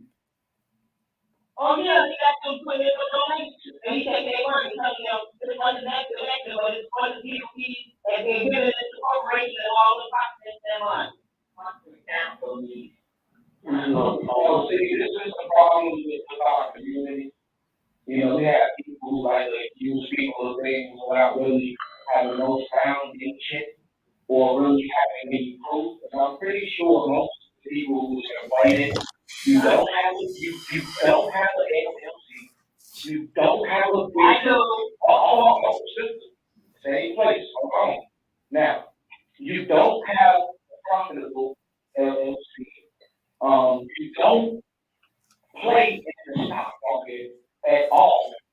So again, there's just a lot of you as a preacher take money from money out of the community already. Now speak on them. But they don't have to do it. Come on, send me a lane, ma'am, send me a lane. I ain't no fool, we know right from wrong, we know a crunk from a higher person, and all of that stuff, you talking about LLC and all the PhD, MRSI, we have common sense. We have common sense, and don't be y'all sense behind our name, even though I do have it behind my name, and I have my citizen everything else in the name, but we don't need to be smart about certain things. So I resent that. I totally resent that. I do. We have to, like we say, everybody has to do it. You generalize so much. Let me tell you, I have a degree. I'm a class teacher on my job. I'm ready to retire at 56 years old. So don't tell everybody what they don't and got education and everything else. I'm financial literacy. I don't teach financial literacy. I'm still up here, and I'm retired. I can teach financial literacy. And I can still can tell you, in when I'm retired, I don't even have a mortgage. I don't have a title. I don't have things. So you can't generalize that everybody on the same level. We here to educate our community. Let me get back to what we originally started on, community. The reason I get back to community, I'm not even on the west side no more. Born and raised there. But I come back to get because I love my community. I was born and raised there. I'm going to get back to my community. I put my own hard work, tears, money, and back in that community. I'm going to keep doing this like that. And I'm teaching my grandkids, my kids, how to come back to that community they get back. So that's what my passion is. All this other stuff, there's facts behind it. But you know what? You got to have a passion for it. You can't knock everybody because they ain't speaking like you do. Everybody thinks different. If everybody thought like you won't have nothing. If you is the type of person that put people down and they don't think on your level. Religion and spirituality is two different things. My religion ain't the same as yours. I'm not gonna become a Muslim. I'm who I am. I'm a Christian. And you know what? I love being a Christian. So you can't generalize. You generalize so much that you think every black person ain't doing the same thing. Everybody ain't walking the same. Everybody ain't moving the same. So stop generalizing. You know what? I see you, brother. Is it Jelline? I don't know if you came off mute. I didn't know if you want to say something or not. Jelene? I'm sorry. Julene, you got something to say? No, I'm just listening. My grandson and I just listening. So. Oh, okay. I thought it came off mute. I thought you wanted to say something. No, we getting into the thick of it now. But again, you know, where is the togetherness? We need to come together on something. I mean, one thing that I think we did come together on when Tiny said he's making an absorbent amount of money per month. Everybody was kind of listening to that. But, you know, that's something that Tiny might want to work with us on and let us in on one way or another. What we're doing now, someone said earlier, how we say we come together when we point out differences. Well, that's how a puzzle is. Every piece of the puzzle isn't the same. But when you put it all together, it creates a great picture. And that's what we need to do. Man, everybody in our community has a place. Period. Right. You know what I'm saying? I mean, even the young guys that's out here doing what they need to do to survive, them foot soldiers. You know what I mean? If they got to be on the front line, they got to be on the front line. We got generals, we got captains, we got lieutenants, we got sergeants. We got an army if we actually march lockstep and do what we need to do together. And everybody got to play their position. But the uncomfortable thing is, like I mentioned about vulnerability, is dropping ego. You got to get rid of ego. When we talk about trust, to me, first thing that comes to the table is you got to be willing to drop your ego to be able to say, I play a role. This is my role because this is what I've been ordained to be. You know what I mean? And some people think above the level at which they are, which they call it the Dunning-Kruger effect. You know what I mean? Now, I'm PhD, so I'm going to drop what I know. You feel me? I'm always trying to educate in whatever way. You know what I mean? And so a lot of people don't understand the level at which they're supposed to operate and play at because they think above themselves. And that's an actual psychological representation of, the Dunning-Kruger effect. And so what has to happen is that we understand where we're supposed to be. And if we evolve to a place where we ascend the ranks, then that's supposed to happen as well. But until we drop ego and come to the table and be vulnerable enough to understand, like, this is who I am and this is what it is, we won't get anywhere, not as a group and definitely not individually. Again, differences. Everybody's different, but how do we bring those different pieces together? That's the key, bringing the different pieces that we have together. And I think part of what DeAndre said is absolutely right. Communication. You should be able to communicate on any level. Even if it's a level that's higher than what you're used to, you know how you learn to communicate on that level? You ask the question, what does that mean when you say this to me? Or when you said it like that, what did you really mean? You may not even know what the context of the sentence or the words may be, but you don't learn because you're trying to communicate. And then when you know people probably don't know what you mean, you got to know how to break it down and bring it to them and find out where they're at. Don't demoralize or demean a person, but you could talk to a person and say, okay, I kind of hear where they're coming from, so maybe I need to come in on that same level, or maybe I can bring them up a notch and see if we can communicate on this level. Nobody really wants to dumb themselves down, but communication is communication. You don't talk to a child the same way you would talk to an adult. You wouldn't talk to a person that really doesn't quite understand English the same way a person that fully understands English. So you got to know how to. What is that? What's the martial arts where you gotta know how to move to the level of the next person? Judo, I think it's judo. Judo is like that. Yeah. Can I say something? Go ahead. Right. Now, my ministry is I give away $2 bills. How many $2 bills have you seen me give away, Steve? Oh, hundreds. Yeah, I got that $2 bill in my car right now. See, you give away hundreds of them, Tiny. Okay. Easily. And so, like, you reap what you sow. Yeah. And so, when I heard about Novotech, now I have my credit to debt ratio is all messed up. Okay. I can't get a loan, but I pay my bills. Right. Okay. So because I pay my bills, I can get credit. So anybody who pay their bills can get a credit card with 0% interest. With 0% interest? Yeah, 0% interest. They're all banks have 0% interest credit card. Okay. And so I'll make the long story short.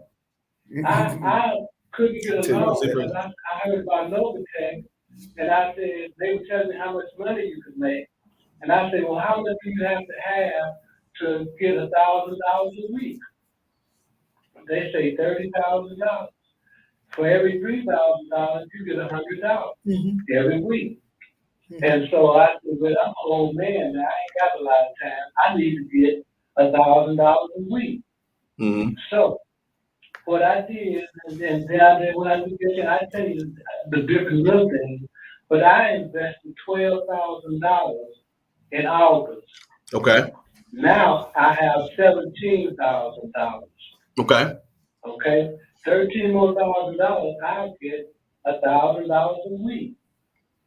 And I say in June, I should be getting $1,000 a week. Mm. And that's with no money. That's just with credit, because I pay my bills. Mm. So if you pay your bills, you get in the game with no money. And your money doubles in 6 months. So if you don't believe it's real, you invest in 6 months, take your money out, and use the company's money. Mm. And if you go to YouTube, there'll be people on there who tell you that's what they've done. They take out whatever they want to take out. You know? Hmm. So, Well, like I said, yeah. my brother is always preaching the need for us to have and increase our financial awareness and our economic position. And we, and because I believe him as well, believe that that is one way in which we could figure out some of these issues for our communities. Because bringing it all the way back around to the beginning when we start talking politics, I mean, we need some money if we're going to control some people, you know? Politics and business go hand in hand, them first cousins. You know, and so we can sit here and act like we don't know that it's money that drives politics, but until we can get into a position where we can afford these politicians, then they're not going to do the things that we want to do for our community. So part of continuing, because like this whole thing, we got to consider a system. No part of the system gets changed unless one part of the system changes, period. So if we keep doing the same thing, allowing the system to be the way that it is currently, gonna keep getting the same results. But if we change one part, something else changes. So if the one part before we start learning how to trust each other and everything becoming more financially aware and growing our economic position, then we, for those that understand how to do such, would then be able to go out and afford a person that can change the community's lives, so to speak. You know, because I obviously I believe wholly in this idea of politics because I'm a part of it. I'm a part of the system now, and I believe and I know to be true that you got to pay these people if you want them in a position to represent you. You got to pay them. Part of the reason why communities look the way it looks is we ain't paying them people. You know, so I think it's very important that we start to become financially aware and more economically powerful because it is absolutely necessary not only for us currently but for our next generation. I mean, it's all good to have LLCs and to have degrees and to be able to retire early. But the question becomes, especially as it relates to our children, and Steve touched on it, the legacy piece. What are we leaving them? 65% of white people, as Tiny put it, have their money because it was handed down to them. It's generational wealth. All of this stuff that we do as an individual means what as it relates to our family if we're not giving them anything so that they can have a better foundation and we're not leaving this world better than it was when we got it. So what does it all mean? It's hard to do that when 78 when men decide to marry these women these days, 78% of women initiate divorce. And then they break the family up. Now the kid got to go with them and whatnot, and then the inheritance is split. And now you building with somebody else. She's building with somebody else. It's like it's hard to keep the family structure together because it's like, I don't know what it is amongst, It's called trust. women these days. It's called trust. It's trust. Period. Somebody got to trust. You know what, too? The woman, she's supposed to trust the man by default, like especially in black, right now, and especially in the black community. Wait, hold on. Wait. Hold on. Wait. Hold on. Your language is very disrespectful. Yeah, wait, hold a second. That's up. Wait, hold on here. Let me see. Yeah, let me. Wait. No, ma'am. Learn respect. You should have cut me off. So again, if we go back to the Zulus, if we go back, my lineage is West Africa. And so I come from West Africa by lineage.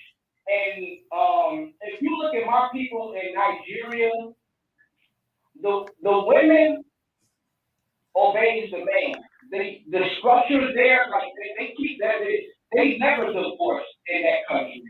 You know what I'm saying? Almost looked down upon to divorce. You know, the man goes out, he's doing his thing, the woman doing her thing, she's free, she's not a slave, she's not a dog to the man, you feel me? But she is an asset to the man. It's like, well, it's the masculine and the feminine. You get those together, you know what I'm saying, you get the joy for it. You feel me? You get the joy factor for it.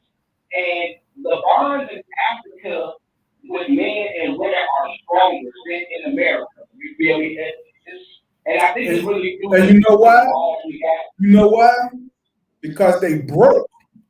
And when you broke, you ain't no in God we trust. No. You disrespecting that country. That country is very. The country is, but I mean, yeah, no. The country is very, very wealthy. But it's probably not even 1% in Africa that's got all the wealth. It's probably 1/100th of a percent. As we speak, my daughter's in Nigeria, and that's a poor country. They are very poor. My best friend is Nigerian, and they got the bag out there. So maybe when she got is poor, but my homies with he be at, they got the bag over there. So it's not a lot of rich people. You know, South Africa is rich. Most of them is poor. Most of America is poor. But my point is, when I say trust, and before you started getting to an argument with the young lady, is that you gotta trust each other. Ain't nobody gonna sit there and follow nobody when they out there dragging them, and then they supposed to give everything they supposed to give. That's why stuff don't work. It starts with the family, and the kids see the same thing. They gonna do the same thing until you check them. If you don't check them, and they gonna see what their friends do. Their friends do their women like this. Their friends do their men like this. You ain't gonna never be. You gonna be like your friend. It's gotta be some trust. It's gotta be mutual trust. And like in Africa, the trust is the woman feels that I have to trust the man. The man feels that I can do what I want, and she got to trust me. So, but in America, women have almost what it used to be. Women made half the money. It ain't like that no more. Women don't make half the money. They make just as much as the man do now. Or more. That's why you won't get no respect from a woman nowadays for a man, because they're gonna always look at that man. They're gonna say, "What can you do for me?"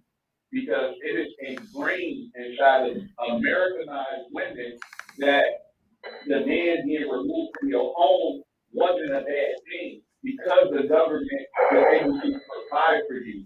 This is the reason why when you separate from the woman, the kids are almost always going to go with her, because she has conditions built into her life that state if she takes care of the children, she'll not only be able to feed them properly, but if she can get a job, she'll be monetarily paid.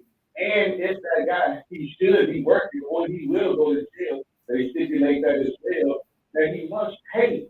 So it's not the fact that, these relationships between men and women have grown so toxic over time that it can't be undone. It was forced upon us. They created a system that literally took us out of the home. And then you say, well, it's about family. We're watching that. When you speak, Steve, it comes from a place of my era. This is what we did in my era. In our era, it doesn't look like that, because the advent of technology, all of that stuff you're talking about, y'all used to roller skate, y'all used to hold hands, y'all used to grab the bus together, it took all of that access away. So even if you look at kids right now, I don't know how often you be around children, but my youngest child just turned 18, and I have to watch the interactions that she has with her friends. Most of the time they're on the telephone, right? So you're looking at the dynamics, and if you're around these kids, you're seeing that they don't have as much communication as us, or as it was when we were growing up. So now, how do they articulate themselves? They do it through emotion. So half of the time, these battles that we off between men and women, it's because it's at an emotional standpoint. Men, we're logical, but now we're being brought to the emotional piece because women now they will step and they will say, hey, if a man gets out of pocket, or just like the woman just said, come on, you need to learn how to talk to women. But sometimes women need to learn how to talk to men too, because in that space, that man was talking, and that woman wanted to get her point across. But before, it used to be, oh, that man talking, let that man get what he got to say, then the woman would speak. Or, so I thought it used to be like that, because again, I'm not as old as a lot of people on here, so I don't know how relationships used to be. But it does seem like, because a lot of women in their later age are single, and they happy to be single. But it seems like whatever they did, it didn't work because they didn't keep them in. And the same thing can be said for me too. Yeah, I know, I was a widow. Okay, I'm a widow. So you can't say that. Y'all generalizing. Some women men are widows. And if a woman make more than a man, if you have a real relationship with your husband, y'all put the money together and make it work. It ain't about who makes the more money. Y'all put it together and make your household work. Right. That's how real men work. That's right. That's how it works. Right. That's how It's harder though. It's 100%. Like she said, it's tough.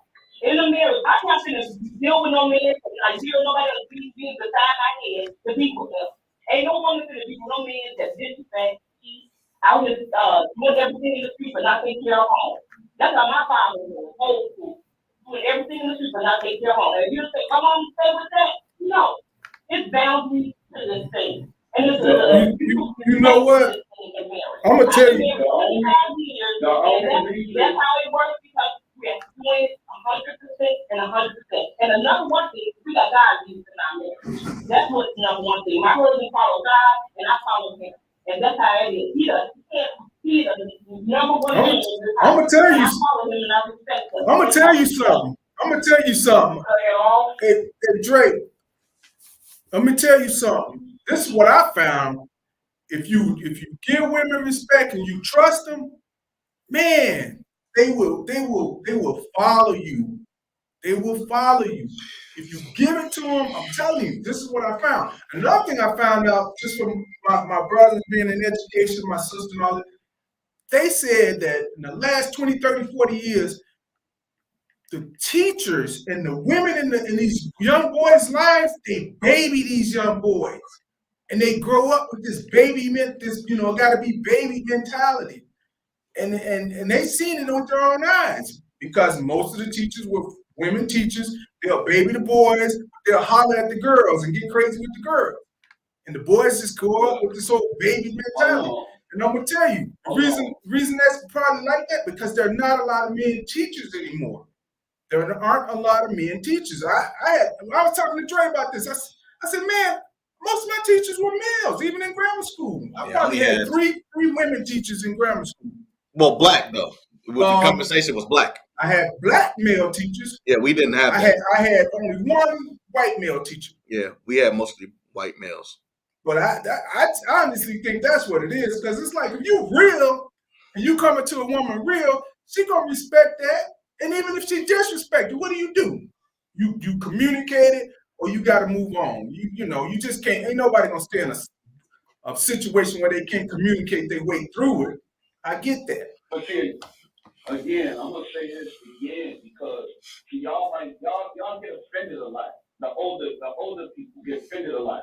You know what I'm saying? Like when we having conversations, and when you guys started this group, it was to have open dialogues to be able to share, your experience and my experience and things like that. Y'all, you just said 25 years of marriage. Listen, I 100% agree with anybody who's been married for over 20 to 25 years, because you figured out a formula and you figured out a way. But what I'm saying is, and if you got 25 years of children, your children probably haven't been married or won't get married or won't stay married. That's all Mhm. And then we all say things like, well, you gotta pay attention to the people that came before you. Well, if your kids are not married and successfully married, and they paid attention to you, where did they go wrong at? And then you say, well, it's this generation, it's this generation. No. That means that this generation learned something from the generation that came before it. So it's like, y'all got to stop putting the onus on the group of people or classification. That stuff starts at home. So when your kids or your nieces and nephews, when they doing the same thing that you're on this street preaching to other people about, when they're not voting, when they're not doing stuff, then it's for you as a family member to go to your niece, your nephew, whoever, and say, hey, we finna go to the voting polls. But a lot of times, y'all won't do that. And I'm talking to the older people. Because there's a lot of older people in my family as well. And guess what? They don't even mess with the younger generation just like that. They don't get around. You know why? They don't like the music. They don't like the way they dress. They don't like the conversation. They don't like the way they talk. There's a lot of stuff that you hear from the older crowd about how the younger people should, acquiesce to them a little bit. Right. I heard an older person say, let me get down to their level and understand where they're coming from. And every time we have these conversations, y'all want to have back and forth. I personally don't even open my mouth to have a back and forth with nobody because I don't pick and choose sides. I'm just telling you the errors is different. Yes, Oh, yeah. 25 years of marriage, I don't think anybody in my generation, I was born in 87, can compare because mine is a loveless type of society that we live in. It's digital. I keep saying that. Y'all talking about, you don't know what your husband was doing when he was on the next town over. And there was no way you ever was going to find out unless he had a love child that you found out about 10 years later. That's totally different now. Well, one thing you said that's. Well, I want to let Ella get in. Go ahead, I don't have a problem with nothing you're saying. It's the way you're saying it. The way it's coming out, your communication skills are kind of like lax because the way it's coming out to me, now I'm not talking about nobody else, but to me, it's chauvinistic, it's rude, it's crude, and this stuff about stay in your lane. Where the heck that come from? Anybody That wasn't him. Well, I think your approach should be a little less aggressive because the approach that I'm looking for, I can listen to anybody. I can take information from the doggone of the ass, but it's the way you say it. Not what you say, it's the way you say it, and I find that offensive. But I love you, and I appreciate your input, because it gives me something to think about. Right. But No. it will not be disrespected with communication. That's all I have to say. Well, Listen, I'm not here to disrespect anyone, you know what I'm saying? I was the one that made that remark. But, I gotta tell you where I'm coming from. I know you guys familiar with Shine King. oh yeah. That's my great uncle, and his brother was my grandfather. So I come from granddaddy them times. You feel me? I grew up around granddaddy. Granddaddy sit on the couch. Granddaddy tell all the kids what to do, but he tell grandmama what to do. And regardless if you don't like it, you're gonna respect it. You understand? I'm not calling no one no B word, no H word, and I don't feel nobody on here is that. You feel me? If the delivery is a little bit trash, that means it's getting to you. You feel me? That means it's working. You feel me? If you put alcohol on the wall and it don't burn, it ain't working. So when I hold on, man. So when I give you these lyrics, you know what I'm saying? When I give you these words, this is from the survival scrolls. You feel me? And it's gonna be painful because the truth hurts.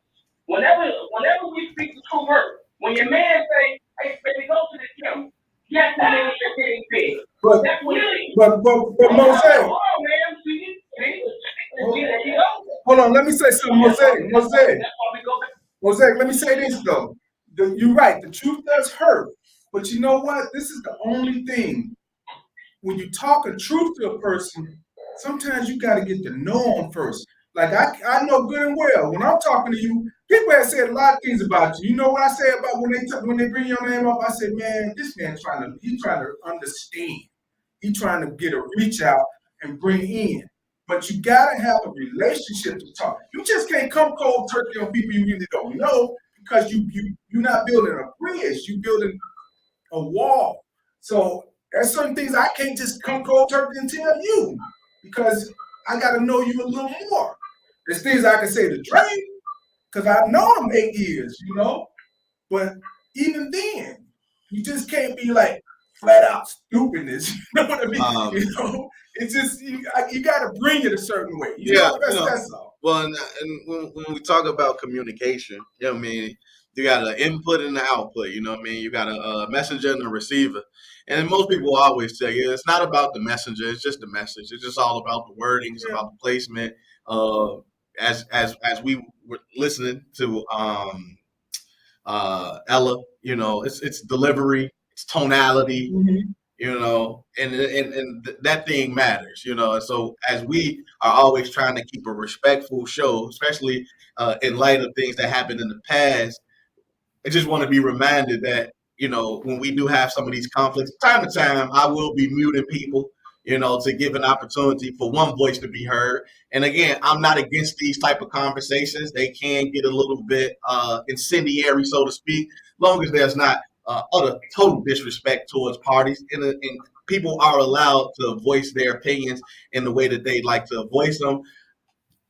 Me personally, can't speak for Steve. I'm okay with that, but we will not do the whole disrespect thing. So I am muting people from time to time. So I'm just letting y'all know. I just really want y'all to be able to, you know. And then, lastly, speaking to the brothers on the line, you know, this generation different. It is very hard to develop a relationship in this generation because as women have become more liberated, you know, and certain things such that of feminism has started to take over, you know, the roles as they have traditionally been have changed. Black women especially make more money than men. They have more businesses started than men. They are more educated than their men. And the unfortunate is what that does, especially because most of our men are locked up or somewhere else probably dead, it leaves the female Black population in dire straits in terms of relationships. So what we're looking at, because I'm in their generation too, is we're looking at a situation where while we are trying to demand respect from our women, they, in some respects, feel they don't have to get it because they're above us. Now, I don't allow women to go crazy on me like that. That's not something that, and I'm saying that respectfully when I say allow, because one of my core values is respect. So I respect women. You know what I mean? So it's like, if you do something to me that's disrespectful, that's the end of the relationship. Ain't no going back for me. You know what I mean? And so we look at situations like that. But in today's generation, there are women, our women call themselves bosses, and they're not standing up like bosses. And so there's this dynamic that's been created socially. The roles of men and women have damn near reversed, such that women don't feel like they have the feelings and men have all the feelings. I don't even know what's going on no more. Yeah. So to the brothers, like, it is very difficult to build relationships in this era for us. It is. Like we don't know. We do not know. So that's all I wanted to say about that. But I do want to say this. From my experience, I think most women, they don't mind a man taking charge, taking the lead. They want a man to take charge and take the lead. They want to, but again, in this generation, just speaking of this one, it is so hard for them to drop that guard. One, because they have history. They've seen their mothers and aunties and grandmothers get treated in a certain manner, which they felt like, oh, that's not for me. I will never allow a man to talk to me that way or treat me that way. And they're right for that. If it was not abusive, right, you know what I mean?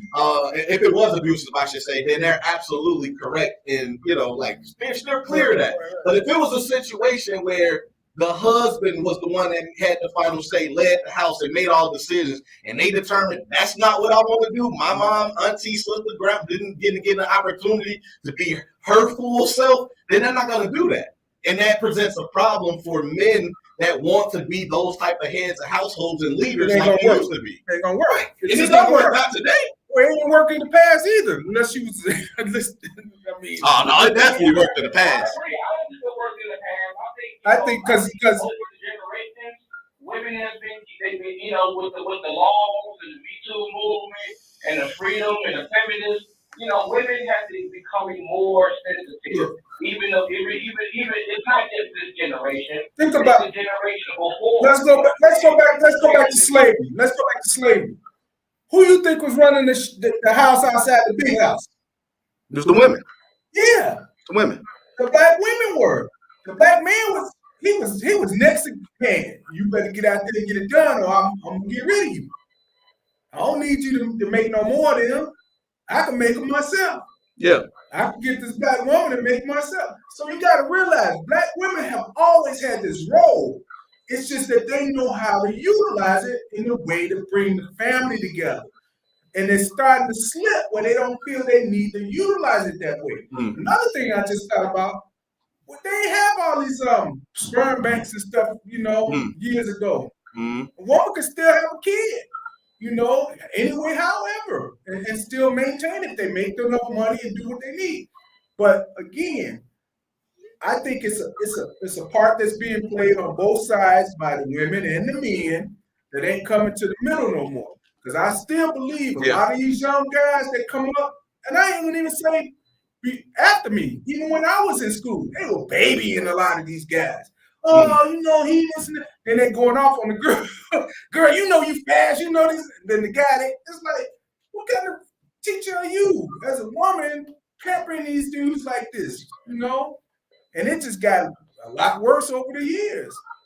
Because the other reason is, it's this country. You go to other countries, you don't deal with these things.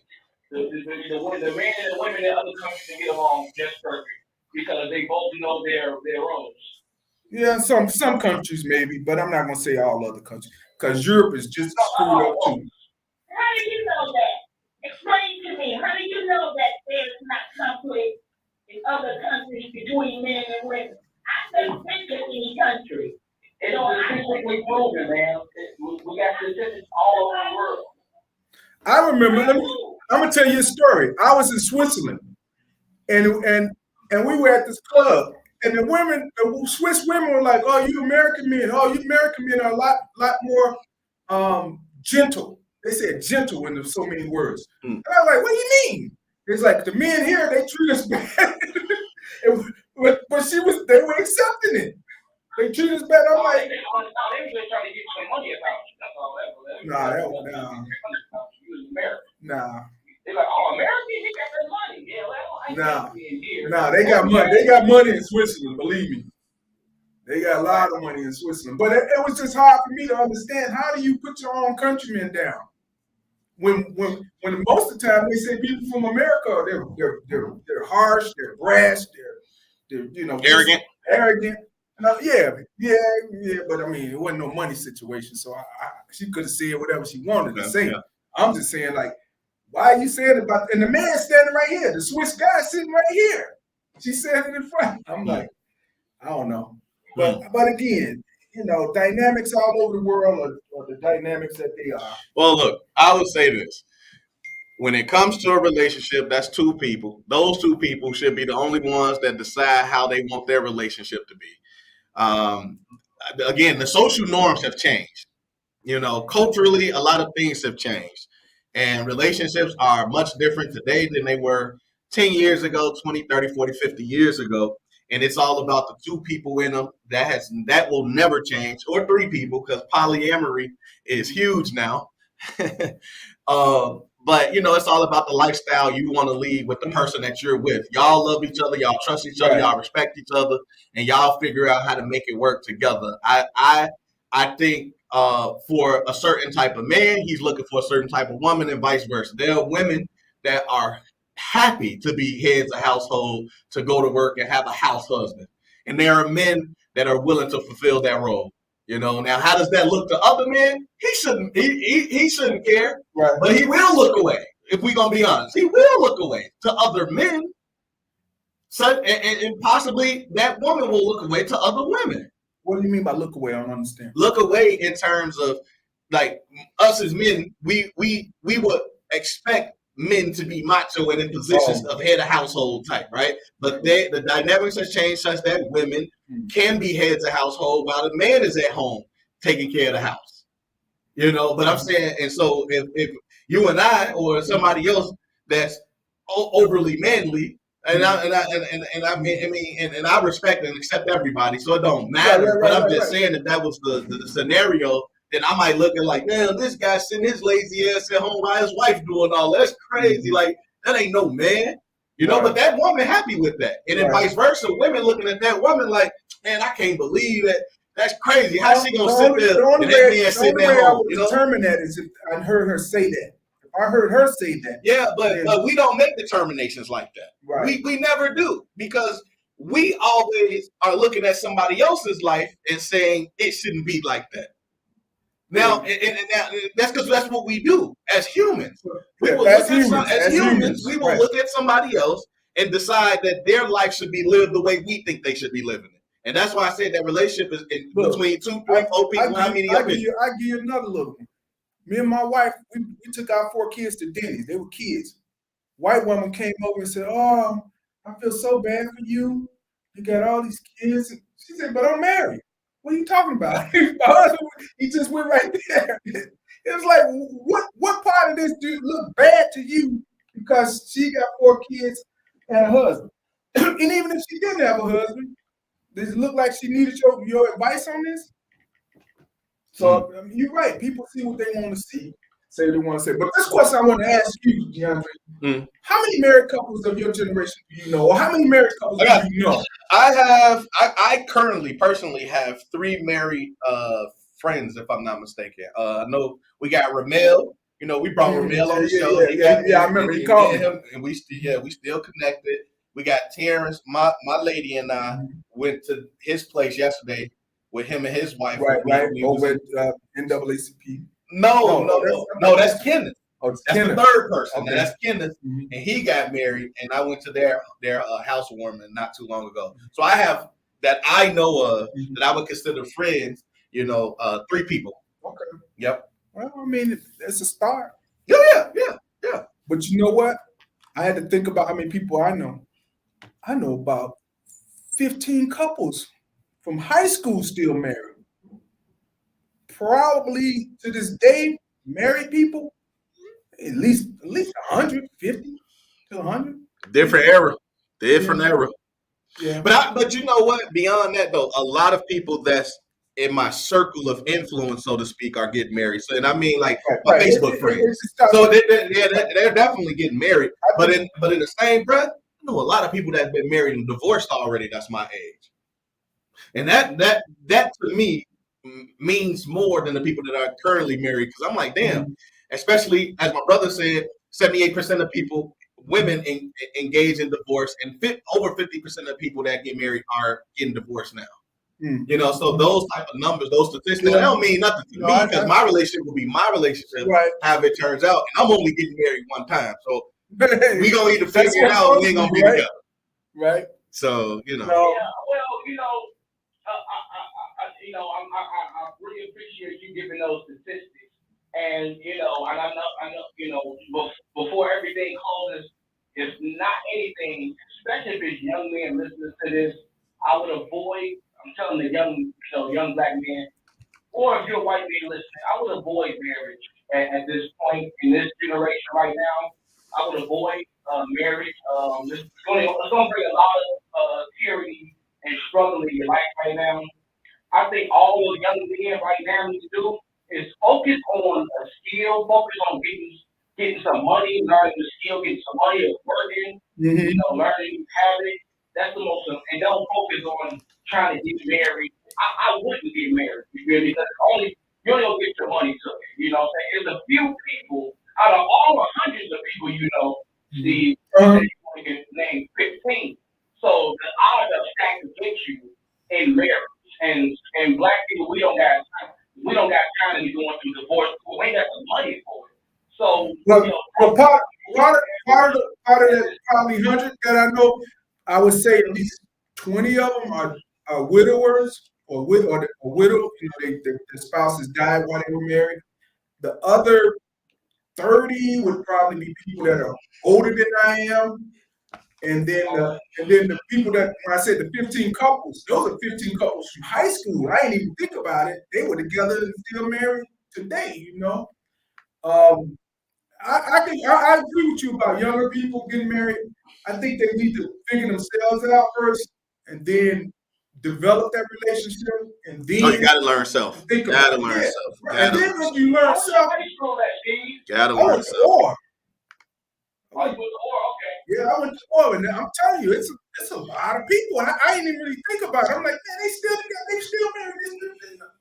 And don't get me wrong, and like you said, out of that 100, there's probably another 20. I said 30, 25. I said 30, 20, 25 plus 15. 25 of them probably been divorced. You know, out of that 100 that I know of. But there's some people I know got some. Man, look, you know what the oldest couple I knew that was married? 75 years. And they laughed at me. When I told them I had 25, they said, oh, you still on your honeymoon. I said, what? Man, that's a beautiful thing, man, to be with somebody that's your life partner for 75 years. They were like 90. I'm not. I mean, that's amazing. 96. That in itself is just amazing to be able to have a best friend, a life partner that you've been able to share your whole life with. Yeah. No, we totally get it, but we appreciate hearing the sides and the views. You're right. I mean, I look at my kids. My boys are like, when you get married, Dad. My daughter's like, oh, marriage is for me. Mm-hmm. But my boys, I was like, but that's how it's always been sold, though. Marriage has never been for the man. Ain't nobody ever told a man that you need to get married, right? And I mean, because that's the ultimate. Because again, socially, we've always been taught that a woman is the prize. So marrying this woman is the ultimate prize in life for you as a man. But for me as a man, what does marriage mean for me? What do I get out of that? Well, I tell you, for me, I took it for what they would told me. You're gonna live longer, you're gonna be happier, and you got somebody that's gonna be by your side with you forever. But you know, and it's about family. Well, for me, it was always about family. So, oh yeah, you know what? I got 4 friends, Nate, and that's my neighbor. I don't know how I forgot. My lady just texted me like, "Oh yeah." So Nate, Yeah. I have four friends that are married right now. So yeah. No, believe me, there's a way for everything. Yeah. And believe me, marriage ain't for everybody.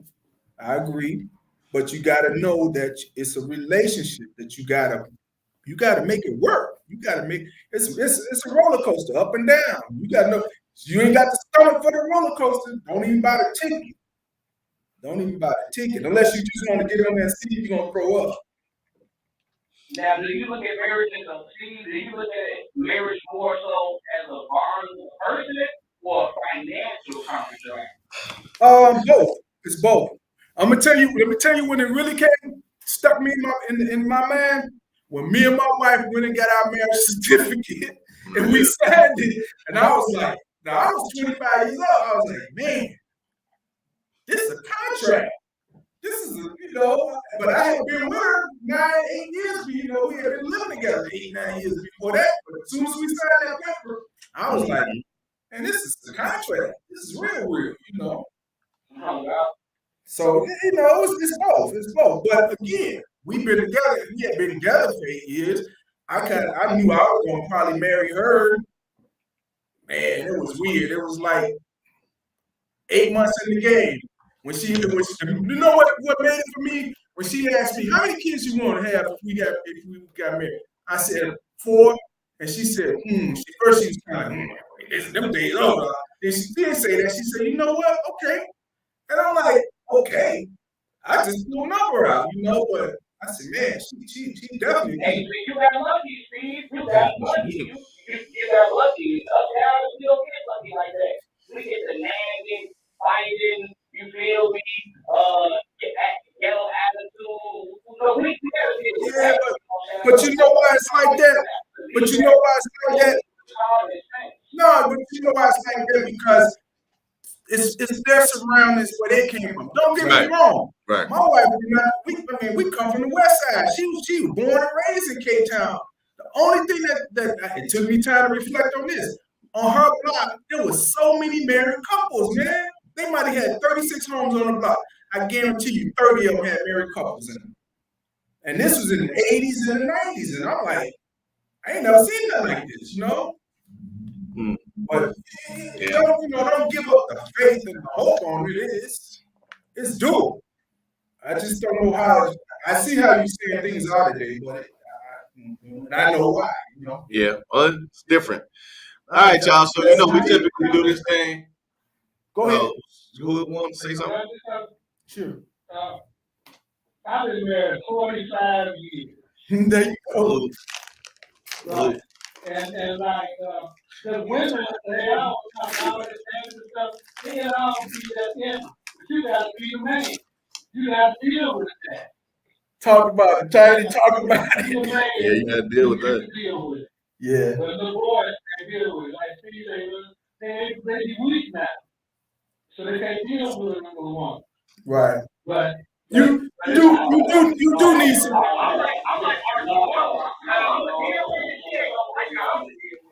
Right.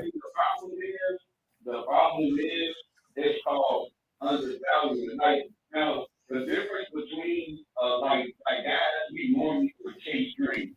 So when you get a woman and you settle down, like, it doesn't mean that you weak. It's just that the guys' mindset is different, too. They're out there, like, a lot of guys are successful. Like, back in us, me and half opportunities, especially black men, so you got with you a woman, y'all got y'all little, one bedroom, has y'all kids, y'all had y'all home, everything. Nowadays, guys are looking at themselves more.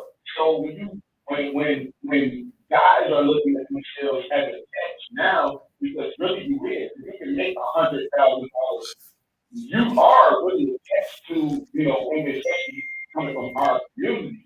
So it's not that the men are like little warriors left, like, oh man, I got like, no, we're not trying to put that stress and all that other stuff that goes along with dealing with that. They don't want to do that. You want to teach your dream. You still got to teach your dream. That's why you see all these rich, successful people, they go from woman to woman to woman.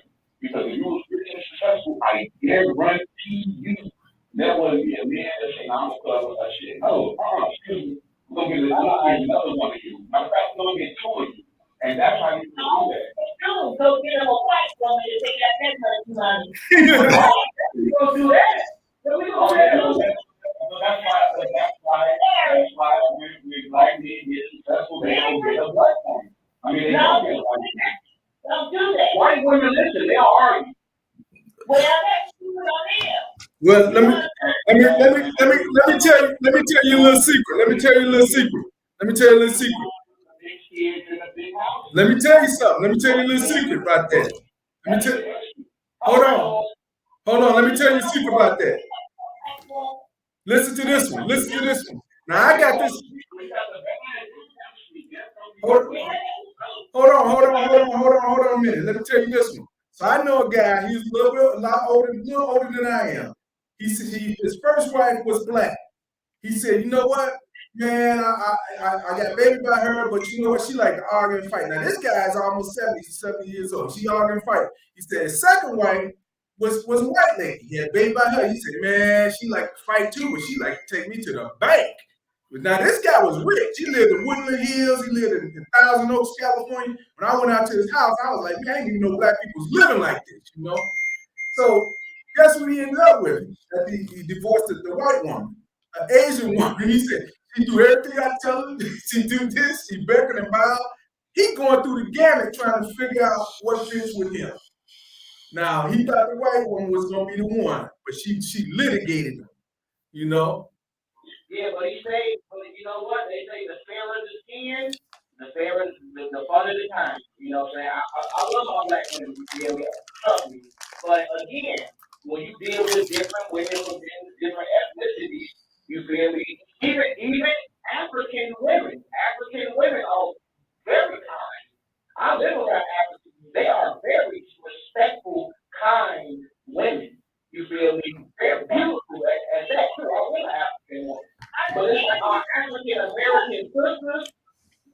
can see American sisters, all they do was, I ain't finna, you ain't doctor, you ain't finna, and don't do. We don't like that. Listen, I just came from work for 40 hours. I just hit the gym. I'm trying to start a style business, and you sitting up here acting like a Atlanta housewife, acting yellow with a bad attitude. I'm gonna check you. Yeah, but that's not all of them. We said that before. It's not all. It's not all. Because I see. Yeah, I don't see it. I don't see it. Well, it could be the age group thing, but don't get me wrong. Man, when I was in high school, we had. I mean, ain't one. Man, wasn't no women backing down on that. Look, I went to war. One number vice lords, and vice lords. And the girls was just in the thick of it too. So, I mean, I'm talking 40 years ago, but I seen it the same. Like what you talking about now, black women, if you respect them and they respect you, it's gonna work.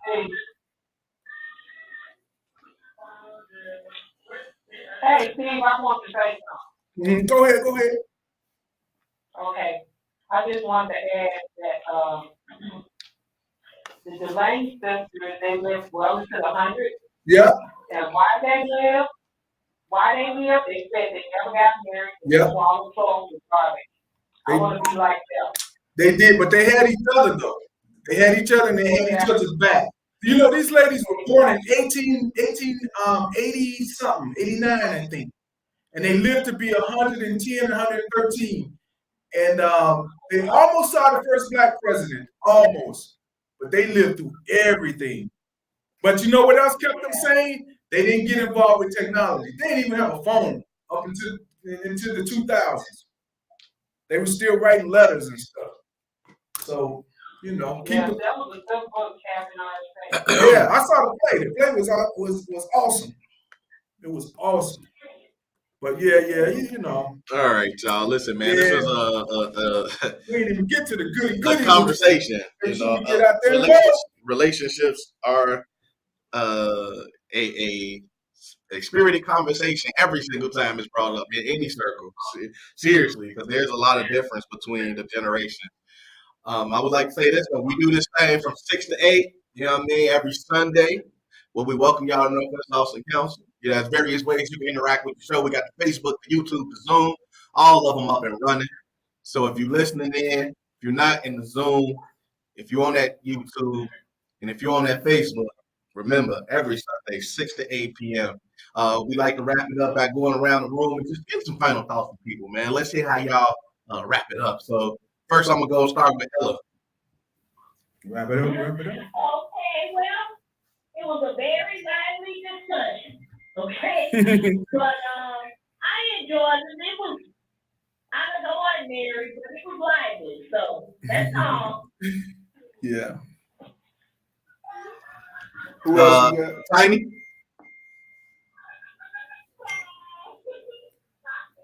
And you got anything? Yeah, as usual, the conversation is always good, and I was really interested. So let's just keep doing what we're doing. I hear you.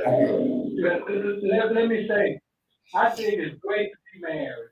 I don't think it's anything better, you know. But and you just gotta go with whatever you get. I mean, you can't just give up. Right. You gotta stick in there. It's not gonna be perfect, but it will work. You just put your heart into it. But they'll be perfect for you. That's true. Right. Mr. Guala, I think that's what they say. Guala.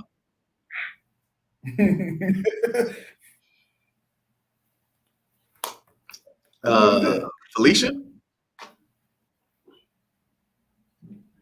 I just want to be careful, you know, watch out for these kids around here because they were luring kids around Duke Ellington School on Central and on Parkside.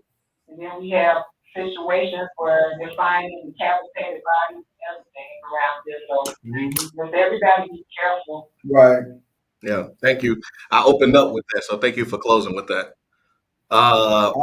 Mosaic. Yes, how we do? So I can close out with, I got respect for everybody on the show. When I speak, just kind of think of me as the great apostle Paul. Paul spoke with fire in his voice and conviction. Saying he called people out. You are a sinner. You need to go repent. You need to do that. Go clean yourself. That's how Paul spoke. So I'm like Paul, but in 2022. Everybody have a good night. All right. All All right. right, Deontay, we're gonna go back to you one more time. Oh yeah, my fault. I had it root it up. Yeah, so I mean, every week I like this show. I just wish y'all would talk more about finances. I think there's a lot of older people that's on here that really need to get their finances in order. It's they're giving stocks away, guys and girls. They're giving them away right now. You can get some really good stocks, get in the market on this, the Netflix opportunities. Some of you guys who was around for the Netflix and the bubbles, we got to do a better job of educating ourselves towards what's going on in the economy. The Fed just raised 75 basis points, makes the dollar go down. There's a lot going on in the world right now. The main thing I want to keep an eye on is what's going on with the money, because it definitely affects you. You got to stop blaming other people when your money's funny, especially if you ain't paying attention. I always heard, if you never get serious about your money, you'll never have serious money. Right. Good point. We definitely need to do a lot more on financial literacy. But you know what? Let's try to get through this. I got a course too that I've been putting together that I really think is going to help people in the community. I'm also I've been trading in the market, so I've been doing this about 5 years now. Okay. So I mean, if anybody's on here and they're willing to learn about finances, to have younger reach out to me. Okay. I'm always willing to help. I just started this program. My credit score used to be a 790.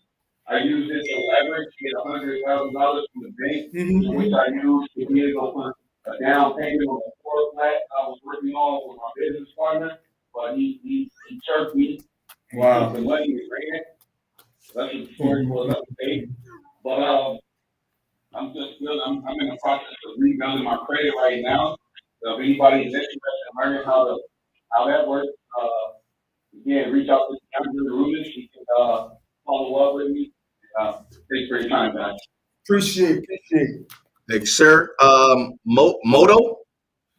I don't know if you're there or not. Somebody on the cell phone. Yeah, But I want to say before everybody stop pulling out, don't forget this week we're gonna be here from 7 to 8 o'clock.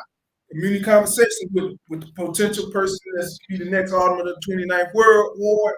So make sure you guys show up.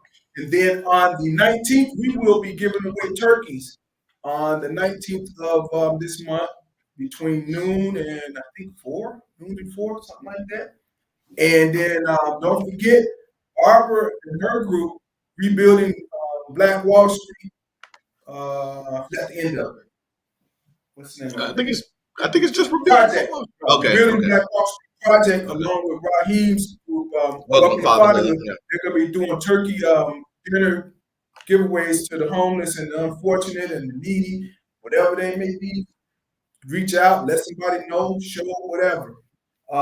That's on Thanksgiving Day. Yeah, that's Thanksgiving Day. So we got a lot coming down the pipe. We're gonna be doing some giveaways and things. So make sure everybody know. And for me, Vote for Drake for district council. Vote for Drake. That's right. Oh man, hey, listen, you know how I was finna wrap it up. I was just gonna say for me, again, I'm currently collecting petition signatures over here in the 15th district for the district council position, police district council, basically civilian layer oversight of Chicago police. And it ain't never too early to start fundraising. So if you got $1 or $2 or 25 or 29 or 37 or 15, Come on, man, let me know, man. Let me come pick them dollars up. I'm trying to make this happen for us. I want to be, that central figure for police accountability in our community. And again, as I mentioned on the outset when we were talking about finances, our politicians can't get it done without our support. So, y'all know my heart. Support me. Support me. Not only with just donations if you can, with letting people know that I'm doing this and that I'm serious about it. That being said, on Tuesday, we got an important duty, civic duty to go out and vote. Polls open from 6 to 7. You got to make sure you check where your polling place is now because they have changed. We have less precincts than we did before. So yeah, man, again, we do this thing from 6 to 8 p.m. where we welcome you out in Northwest Austin Council. We got various ways of interacting with the show. We got the Facebook, the YouTube, and the Zoom. You can always tune in because we want y'all and we need y'all. This is a conversation for us. They need to be had, and it's great that we having them. And so I thank you all for showing up tonight. And as I always like to say in closing, we got a lot of open seats at the table. All we trying to do is welcome y'all on home. Thank y'all for allowing us to welcome you to Northwest Austin Council. So good night, all. God bless everybody. Night, Good night. y'all. Smoke and drink. On me. Need that. Need that. Man, we had like 50 something, what do you call it? Responses. Did you see the response? Yeah, I